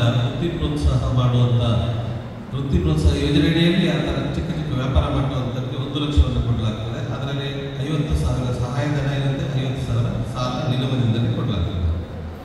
ವೃತ್ತಿ ಪ್ರೋತ್ಸಾಹ ಯೋಜನೆಯ ಜೊತೆಗೆ ಸಮುದಾಯ ಆಧಾರಿತ ತರಬೇತಿ ಯೋಜನೆ ಅಂತೀವಿ, ಕಮ್ಯುನಿಟಿ ಬೇಸ್ಡ್ ಟ್ರೈನಿಂಗ್ ಅಂತ. ಅಲ್ಪಸಂಖ್ಯಾತ ಸಮುದಾಯಕ್ಕೆ ಸೇರಿರ್ತಕ್ಕಂಥ ಯುವತಿಯರಿಗೆ ನಿರುದ್ಯೋಗದಲ್ಲಿ ಇರ್ತಾರೆ. ಅವ್ರಿಗೇನಾದರೂ ಒಂದು ಸ್ಕಿಲ್ ಟ್ರೈನಿಂಗ್ ಬೇಕು ಅನ್ನೋ ಉದ್ದೇಶದಿಂದ ನಾವು ಅವರಿಗೆ ಕಂಪ್ಯೂಟರ್ ಟ್ರೈನಿಂಗ್ ಆಗಿರ್ಬೋದು, ಟೈಪ್ ರೈಟಿಂಗ್ ಆಗಿರ್ಬೋದು, ಒಂದು JCB ಡ್ರೈವರ್, ಬೇರೆ ಬೇರೆ ಡ್ರೈವಿಂಗ್, ಸೆಕ್ಯೂರಿಟಿ ಟ್ರೈನಿಂಗ್, ಇಂಥ ಟ್ರೈನಿಂಗ್ಗಳನ್ನು ಕೊಡಲಿಕ್ಕೋಸ್ಕರ ಈ ಒಂದು ಯೋಜನೆ ಇದೆ. ಈ ಯೋಜನೆಗೆ ಆನ್ಲೈನಲ್ಲಿ ಅರ್ಜಿ ಸಲ್ಲಿಸಿದರೆ ಎಲ್ಲ ಫಲಾನುಭವಿಗಳಿಗೆ ಕಳೆದ ವರ್ಷ ಸಿಕ್ಕಿದೆ. ಇಲ್ಲಿ ಬಂಟ್ವಾಳದಿಂದಲೇ 101 ಜನಕ್ಕೆ 1 ಸೆಂಟ್ರಲ್ಲಿ, 70 ಜನಕ್ಕೆ 1 ಸೆಂಟ್ರಲ್ಲಿ ಸಿಕ್ಕಿದೆ. ಸೊ ಈ ರೀತಿ ಇದರ ಜೊತೆಗೆ ಒಂದು ಕಿರು ಸಾಲ ಯೋಜನೆ ಅಂತಿದೆ. ಮಹಿಳಾ ಸಂಘಗಳು ಈಗ 10 ಜನ, 20 ಜನ, 15 ಜನ ಒಳಗಂತ ಒಂದು ಮಹಿಳಾ ಸಂಘಗಳಿದ್ದರೆ ಆ ಸಂಘಗಳಿಗೆ ಒಂದು ಸಂಘಕ್ಕೆ 10 ಜನ ಇರೋ ಸಂಘಕ್ಕೆ 1 ಲಕ್ಷ ಮಂಜೂರಾಗುತ್ತೆ, 20 ಜನ ಇರೋ ಸಂಘಕ್ಕೆ 2 ಲಕ್ಷ ಮಂಜೂರಾಗುತ್ತೆ. ಅದರಲ್ಲಿ 50% ಫ್ರೀ ಇರ್ತದೆ, ಇನ್ನು 50% ಅವರಿಗೆ ಸಹಾಯಧನವಾಗಿ ಕೊಡ್ತೀವಿ. ಸೊ ಇವಿಷ್ಟು ಯೋಜನೆಗಳು ಅಲ್ಪಸಂಖ್ಯಾತ ಅಭಿವೃದ್ಧಿ ನಿಗಮದಿಂದ ಜಾರಿಗೊಳಿಸಲಾಗ್ತದೆ. ಸೊ ಇನ್ನೂ ಕೆಲವು ಯೋಜನೆಗಳು ಈ ವರ್ಷ ಇಲ್ಲಿ ಆ್ಯಡ್ ಆಗಬೇಕು, ಹೊಸದಾಗಿ ಸೇರ್ಕೊಳ್ಬೇಕು. ಈಗ ಸೇರ್ಕೊಂಡಿಲ್ಲ, ಬಂದ ನಂತರ ನಾವು ಎಲ್ಲ ಪತ್ರಿಕೆಗಳಲ್ಲಿ ಕೊಡ್ತೀವಿ. ಅದನ್ನು ನೋಡಿ ನೀವು ಆನ್ಲೈನ್ ಅರ್ಜಿಯನ್ನು ಹಾಕಿ ಸಂಬಂಧಿಸಿದ ಆಯ್ಕೆ ಸಮಿತಿಯಿಂದ ನಾವು ಆಯ್ಕೆ ಮಾಡಿ ಎಲ್ಲರಿಗೂ ಸೌಲಭ್ಯವನ್ನು ಒದಗಿಸೋದೇ ನಮ್ಮ ಉದ್ದೇಶ ಅಂತ ಹೇಳ್ತಾ ಈ ಒಂದು ಈಗ ಅಲ್ಪಸಂಖ್ಯಾತ ಇಲಾಖೆಯಿಂದ ಅವರು ಹೇಳಿದರು ವಿದೇಶಿಯ ಶಿಕ್ಷಣ. ಒಂದು ನಿಮಿಷ ಅಲ್ಲೇ ಕುತ್ಕೊಂಡಲ್ಲೇ ಕುತ್ಕೊಳ್ಳಿ ಪ್ಲೀಸ್. ಅಲ್ಪಸಂಖ್ಯಾತ ಇಲಾಖೆಯಿಂದ ಅವರು ಹೇಳಿದರು ವಿದೇಶದಲ್ಲಿ ಶಿಕ್ಷಣ ಪಡೆಯುವುದಾದರೆ 20 ಲಕ್ಷವರೆಗೆ ಫ್ರೀ ಸಿಗ್ತದೆ. ನೀವು ಹೇಳಿದರೆ ಅದಕ್ಕೆ ಸಾಲ ಅಂತ, ಅದಕ್ಕೆ ಬಾಡಿಗೆ ಜನ ಮಾಡಬೇಕಂತ, ಅದು ಕಾಂಟ್ರಾ ಇದೆ. ಎಸ್ ಸರ್, ಒಳ್ಳೆ ಪ್ರಶ್ನೆ ಕೇಳಿದ್ದೀವಿ. ಅಲ್ಪಸಂಖ್ಯಾತರ ಇಲಾಖೆ ಅಡಿಯಲ್ಲಿ 2 ಕಾರ್ಯಕ್ರಮ ಇದೆ. ಒಂದು ವಿದ್ಯಾರ್ಥಿ ವೇತನ ಅಂತ, ಅವರು ಅಲ್ಪಸಂಖ್ಯಾತರ ಕಲ್ಯಾಣ ಇಲಾಖೆಯಿಂದ ಕೊಡುವಂಥದ್ದು ವಿದ್ಯಾರ್ಥಿ ವೇತನ, ಅದು ಉಚಿತ. ಆದರೆ ನಿಗಮದಿಂದ ಕೊಡುವಂಥದ್ದು ಸಾಲ ಸೌಲಭ್ಯ ಅಂತ. ಅಲ್ಲಿ ಸಿಗದವರಿಗೆ ಇಲ್ಲಿ ಫಸ್ಟ್ ಪ್ರಿಫರೆನ್ಸ್. ಸೊ ಆ ಕ್ಯಾಂಡಿಡೇಟ್ಸ್ ಇದ್ದರೆ ಅಲ್ಲಿನೂ ಕೊಡ್ತೀವಿ, ಇಲ್ಲಿನೂ ಕೊಡ್ತೀವಿ. ಲಾಸ್ಟ್ ಟೈಮ್ 2 ಕಡೆ ತಗೊಂಡಿದ್ದಾರೆ. ಸೊ ಅಲ್ಲಿ ಸಿಗದವರಿಗೆ ನಮ್ಮಲ್ಲಿ ಫಸ್ಟ್ ಪ್ರಿಫರೆನ್ಸ್. ಸೊ ನಮ್ಮಲ್ಲಿ ತಗೊಂಡ್ರೆ 0% ಇಂಟ್ರೆಸ್ಟ್. ಅಲ್ಲಿ ಸರ್ಕಾರದಿಂದಲೇ ಇರುವಂಥ ಸ್ಕೀಮಿಗೆ ಅಲ್ಲಿ ಉಚಿತ, ಅಲ್ಲಿ ವಾಪಸ್ ಕಟ್ಟಲಿಕ್ಕಿಲ್ಲ. ನಮ್ಮದನ್ನು ವಾಪಸ್ ಕಟ್ಟಲಿಕ್ಕೆ ಇರ್ತದೆ. ಯಾವ ಸ್ಕೀಮ್ಗೆ? ರೈತರಿಗೆ ಮೊದಲಿತ್ತು ಏಜ್ ಲಿಮಿಟ್ 55 ಅಂತಿತ್ತು, 60 ಈಗ ಆಲ್ಮೋಸ್ಟ್ ಅಲ್ಲೆಲ್ಲ ಪ್ರಾಪರ್ಟಿ ಏಜ್ ಆದವರ ಹೆಸರಲ್ಲೇ ಇರೋದ್ರಿಂದ ಏಜ್ ಲಿಮಿಟ್ ಮಾಡಿದರೆ ಸೌಲಭ್ಯ ಸಿಗಲಿಲ್ಲ ಕೆಲವರಿಗೆಲ್ಲ. ಹಾಗಾಗಿ ಸರ್ಕಾರನೇ ತೆಗೆದಾಕಿದೆ. ಸರ್ ಲಾಸ್ಟ್ ಟೈಮ್ ಒಂದು 583 ಮಕ್ಕಳಿಗೆ ಸ್ಕಾಲರ್ಶಿಪ್ ಅಂತ ಹೇಳಿದ್ರು. ಅದು ನನ್ನ ಮಗಳದ್ದು ಹೆಸರು ಬಂದಿದೆ, ಆದರೆ ಅವರು ಇಂಟರ್ವ್ಯೂಗೆ ಕರೀಲಿಲ್ಲ. ಅದಕ್ಕೆ ಏನು ಮಾಡಬೇಕು ಸರ್? ಸ್ಕಾಲರ್ಶಿಪ್ ಫಾರಿನ್ ಎಜುಕೇಷನ್ಗೆ ಸ್ಕಾಲರ್ಶಿಪ್ಗೆ ಮಗಳ ಹೆಸರು ಬಂದಿದೆ, ಆದರೆ ಸ್ಕಾಲರ್ಶಿಪ್ಗೆ ಅವರು ಕರೀಲಿಲ್ಲ. ಲಾಸ್ಟ್ ಇಯರ್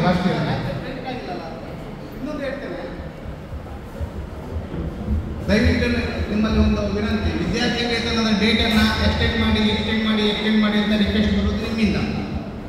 ವಿದ್ಯಾರ್ಥಿ ವೇತನ ಡೇಟನ್ನು ಎಕ್ಸ್ಟೆಂಡ್ ಮಾಡಿದಾಗ ಆಟೋಮೆಟಿಕ್ ಅದನ್ನು ಸ್ಕ್ರೂಟಿನಿ ಮಾಡಲಿಕ್ಕೆ ಟೈಮ್ ಬೇಕಾಗುತ್ತೆ. ಹೋದ ವರ್ಷ ಸ್ಕ್ರೂಟಿನಿ ಮಾಡ್ತಾ ಇದ್ದಾರೆ, ಕೆಲವೊಂದು ಜನಕ್ಕೆ ಬಂದಿದೆ, ಬರ್ತಾ ಇದೆ ಸರ್, ಬರುತ್ತೆ ಖಂಡಿತ. ನಿಮ್ಮ ಹೆಸರು ಬಂದರೆ ಖಂಡಿತ ಬರುತ್ತೆ ಸರ್. ಅರಿವು ಯೋಜನೆ student from Karnataka should study in Karnataka only, or you can study outside Karnataka also. ಕರ್ನಾಟಕದಿಂದ ಹೊರಗೆ ಸರ್, ಕರ್ನಾಟಕದವರಾಗಿರ್ಬೇಕು. ಕರ್ನಾಟಕದವರು ಅಡ್ರೆಸ್ ಕರ್ನಾಟಕದಲ್ಲಿ ಇಲ್ಲಿದ್ದರೆ ಸಾಕು. ಯಾವ ಡಿಸ್ಟಿಕಲ್ಲಿ ಬೇಕಿದ್ರು ಯಾವ ಸ್ಟೇಟಲ್ಲಿ ಸಾಕು. ಓಕೆ, ಅವ್ರು ಎಲ್ಲಿ ಸ್ಟಡಿ ಮಾಡಲಿಕ್ಕೆ? ಸರ್, ನನ್ನ ಮಗಳು BDS ಅಪ್ಲೈ ಮಾಡಬೇಕು. ಈಗ ಅವರದ್ದು ಕೌನ್ಸಿಲಿಂಗ್ ಆಗಿಲ್ಲ, ಆದರೆ ಯಾವಾಗ ನಾವು ಸಬ್ಮಿಟ್ ಮಾಡಬೇಕು ಅಪ್ಲಿಕೇಶನ್? BDS ಈ ವರ್ಷ ಅಪ್ಲೈ ಮಾಡಬೇಕು. ಅವ್ರು KE ಅನ್ನೋರು ಕಾಲ್ ಮಾಡ್ತಾರೆ, ಇಂಟಿಮೇಷನ್ ತಿಳಿಸ್ತಾರೆ. ತಿಳಿಸಿದ ತಕ್ಷಣ ನಿಮಗೆ ಮೆಸೇಜ್ ಬರುತ್ತೆ. ಇನ್ನೊಂದು ಮುದ್ರಾ ಯೋಜನೆ ಬಗ್ಗೆ ಏನಾದರೂ ನಿಮಗೆ ಹೇಳ್ಬೋದು? ಮುದ್ರಾ ಯೋಜನೆ ಅದು ಬ್ಯಾಂಕಿಂಗ್ ಕೊಡೋದು, ನಮಗೆ ಬರೋದಿಲ್ಲ. ಬ್ಯಾಂಕಲ್ಲಿ ಪ್ರಧಾನಮಂತ್ರಿ ಮುದ್ರಾ ಯೋಜನೆ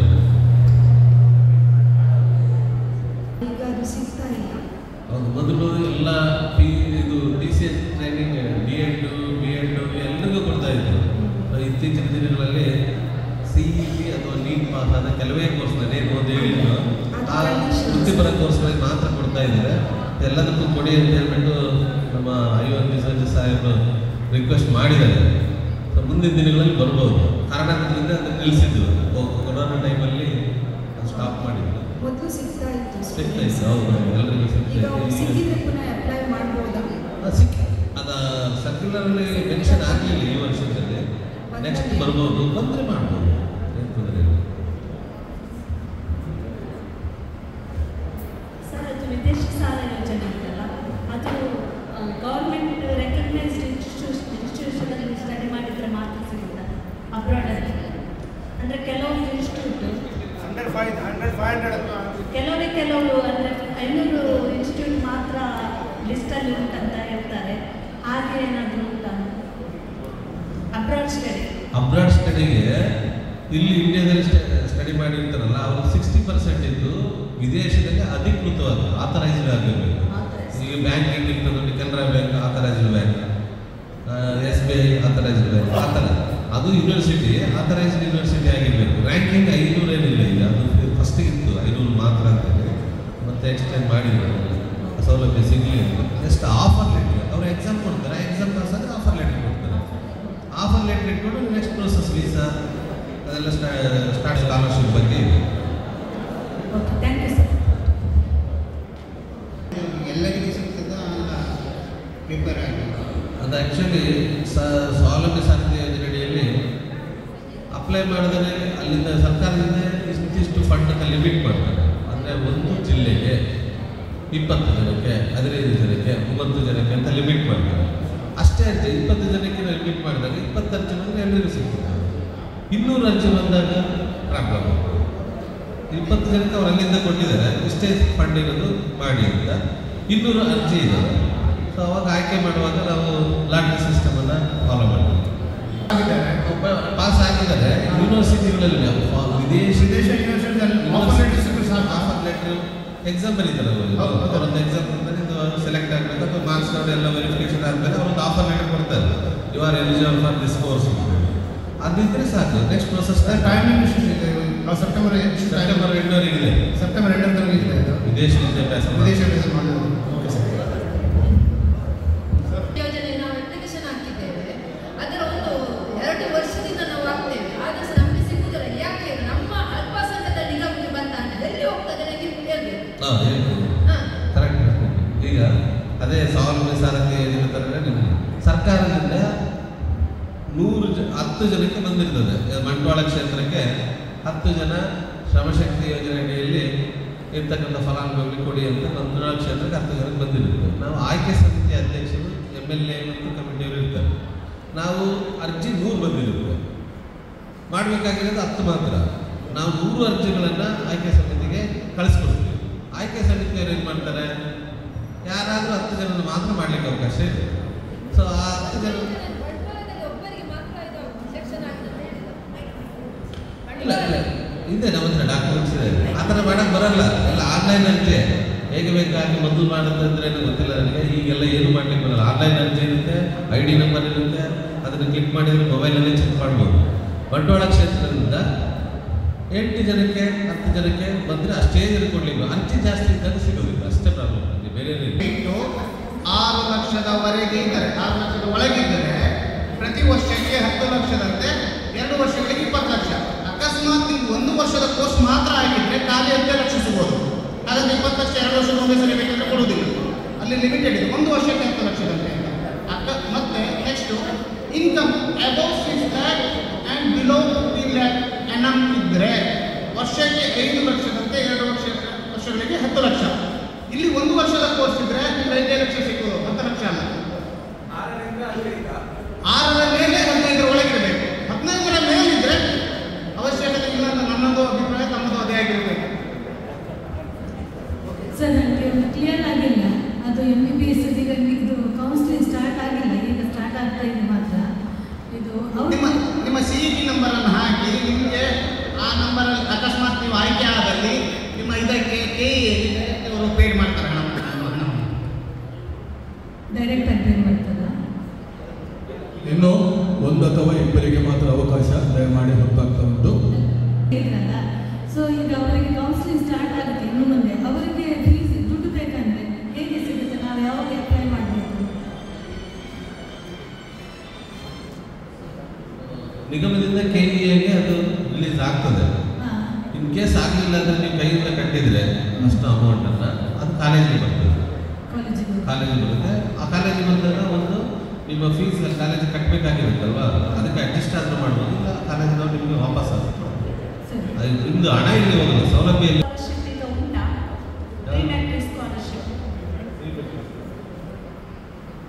ಪ್ರೀ ಮೆಟ್ರಿಕ್ ಸ್ಕಾಲರ್ಶಿಪ್ ನಾನು ಆಗ ಸ್ಟಾರ್ಟಿಂಗ್ ಹೇಳ್ದಂಗೆ 1ರಿಂದ 7ರವರೆಗೆ ರಾಜ್ಯ ಸರ್ಕಾರ ಕೊಡುತ್ತೆ.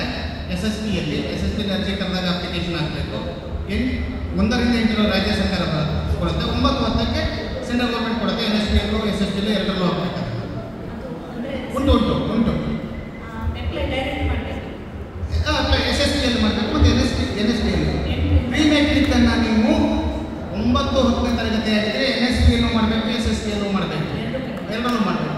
1ರಿಂದ 8ನೇ ತರಗತಿಯವರಾಗಿದ್ದರೆ SSPಯಲ್ಲಿ ಮಾಡಿದರೆ ಸಾಕು. ನಾನು ವಿನಂತಿಸುತ್ತೇನೆ.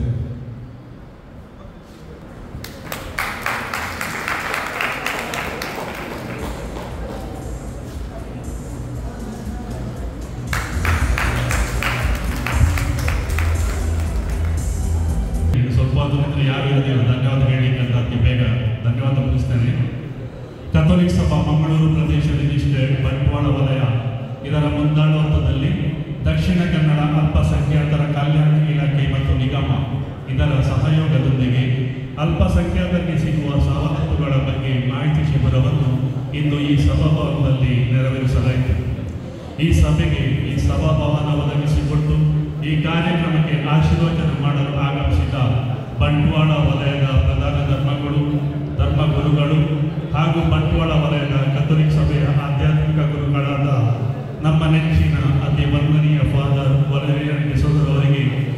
ಬಂಟ್ವಾಳ ವಲಯದ ಕಥೋಲಿಕ್ ಸಭೆಯ ಎಲ್ಲ ಸದಸ್ಯರ ಪರವಾಗಿ ಇಲ್ಲಿ ನೆರೆದ ಎಲ್ಲ ಸಭಿಕರ ಪರವಾಗಿ ಹೃತ್ಪೂರ್ವಕವಾದ ಧನ್ಯವಾದಗಳನ್ನು ಅರ್ಪಿಸುತ್ತೇನೆ.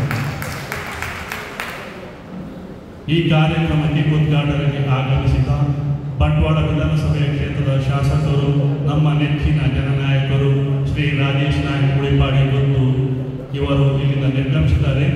ಇವರಿಗೂ ನಮ್ಮ ಎಲ್ಲ ಕಥೋಲಿಕ್ ಸಭೆಯ ಸದಸ್ಯರ ಪರವಾಗಿ ಧನ್ಯವಾದಗಳನ್ನು ಅರ್ಪಿಸುತ್ತೇನೆ. ಈ ಕಾರ್ಯಕ್ರಮದ ಅಧ್ಯಕ್ಷತೆ ವಹಿಸಿ ಕಾರ್ಯಕ್ರಮವನ್ನು ಯಶಸ್ವಿಯಾಗಿ ನೆರವೇರಿಸಲು ಹಾಗೂ ಎಲ್ಲ ವ್ಯವಸ್ಥೆಯನ್ನು ಅಚ್ಚುಕಟ್ಟಾಗಿ ನಿಭಾಯಿಸಲು ಸಹಕರಿಸಿದ ನಮ್ಮ ಬಂಟ್ವಾಳ ವಲಯದ ಕಥೋಲಿಕ್ ಸಭೆಯ ಅಧ್ಯಕ್ಷರಾದ ಶ್ರೀ ಜಾನ್ ನಸ್ರೋದ್ ಅವರಿಗೆ ಇಲ್ಲಿ ನೆರೆದ ಎಲ್ಲರ ಪರವಾಗಿ ಧನ್ಯವಾದಗಳನ್ನು ಅರ್ಪಿಸುತ್ತೇನೆ.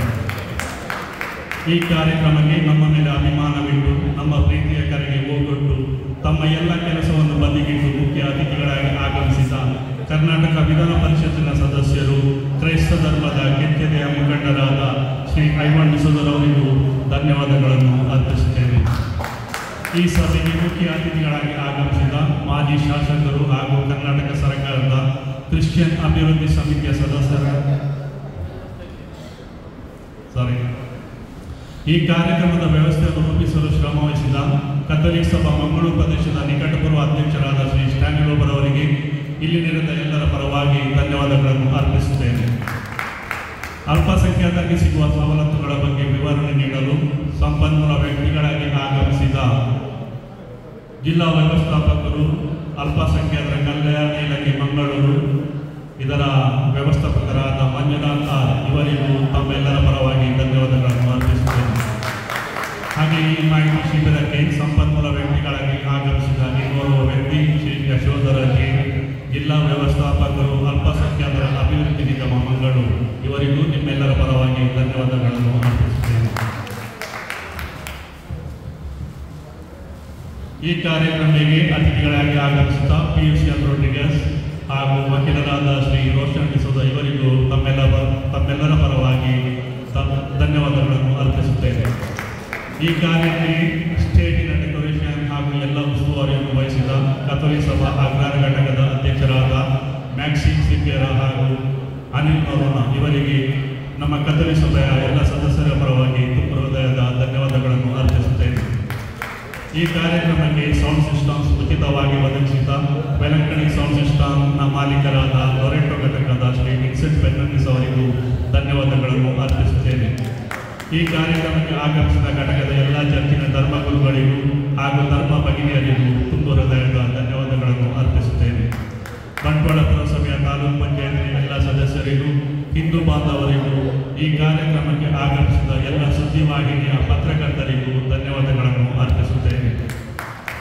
ಘಟಕದ ಎಲ್ಲ ಅಧ್ಯಕ್ಷರಿಗೆ ಹಾಗೂ ಸದಸ್ಯರಿಗೂ ನಮ್ಮ ಬಂಟ್ವಾಳದ ಕಥೋಲಿಕ್ ಸಭೆಯ ಪರವಾಗಿ ತುಂಬ ಹೃದಯದ ಧನ್ಯವಾದಗಳನ್ನು ಅರ್ಪಿಸುತ್ತೇನೆ. ಇವತ್ತಿನ ಈ ಕಾರ್ಯಕ್ರಮವನ್ನು ನಡೆಸಲು ಸಹಕರಿಸಿದ ಎಲ್ಲ ಪದಾಧಿಕಾರಿಗಳಿಗೂ, ಕಾರ್ಯಕಾರಿ ಸಮಿತಿಯವರಿಗೂ, ಇಲ್ಲಿ ನೆರೆದ ಎಲ್ಲರಿಗೂ ಧನ್ಯವಾದಗಳನ್ನು ಸಮರ್ಪಿಸಿ ಧನ್ಯವಾದಗಳನ್ನು ಅರ್ಪಿಸುತ್ತಾ ಈ ಧನ್ಯವಾದ ಕಾರ್ಯಕ್ರಮವನ್ನು ಮುಕ್ತಾಯಗೊಳಿಸುತ್ತೇನೆ. ಖಜಾಂಚಿಯಾದ ಶ್ರೀ ಅಲ್ಫೋನ್ಸ್ ಫೆರ್ನಾಂಡಿಸ್ ಇವರಿಗೂ ನಿಮ್ಮೆಲ್ಲರ ಪರವಾಗಿ ಧನ್ಯವಾದಗಳನ್ನು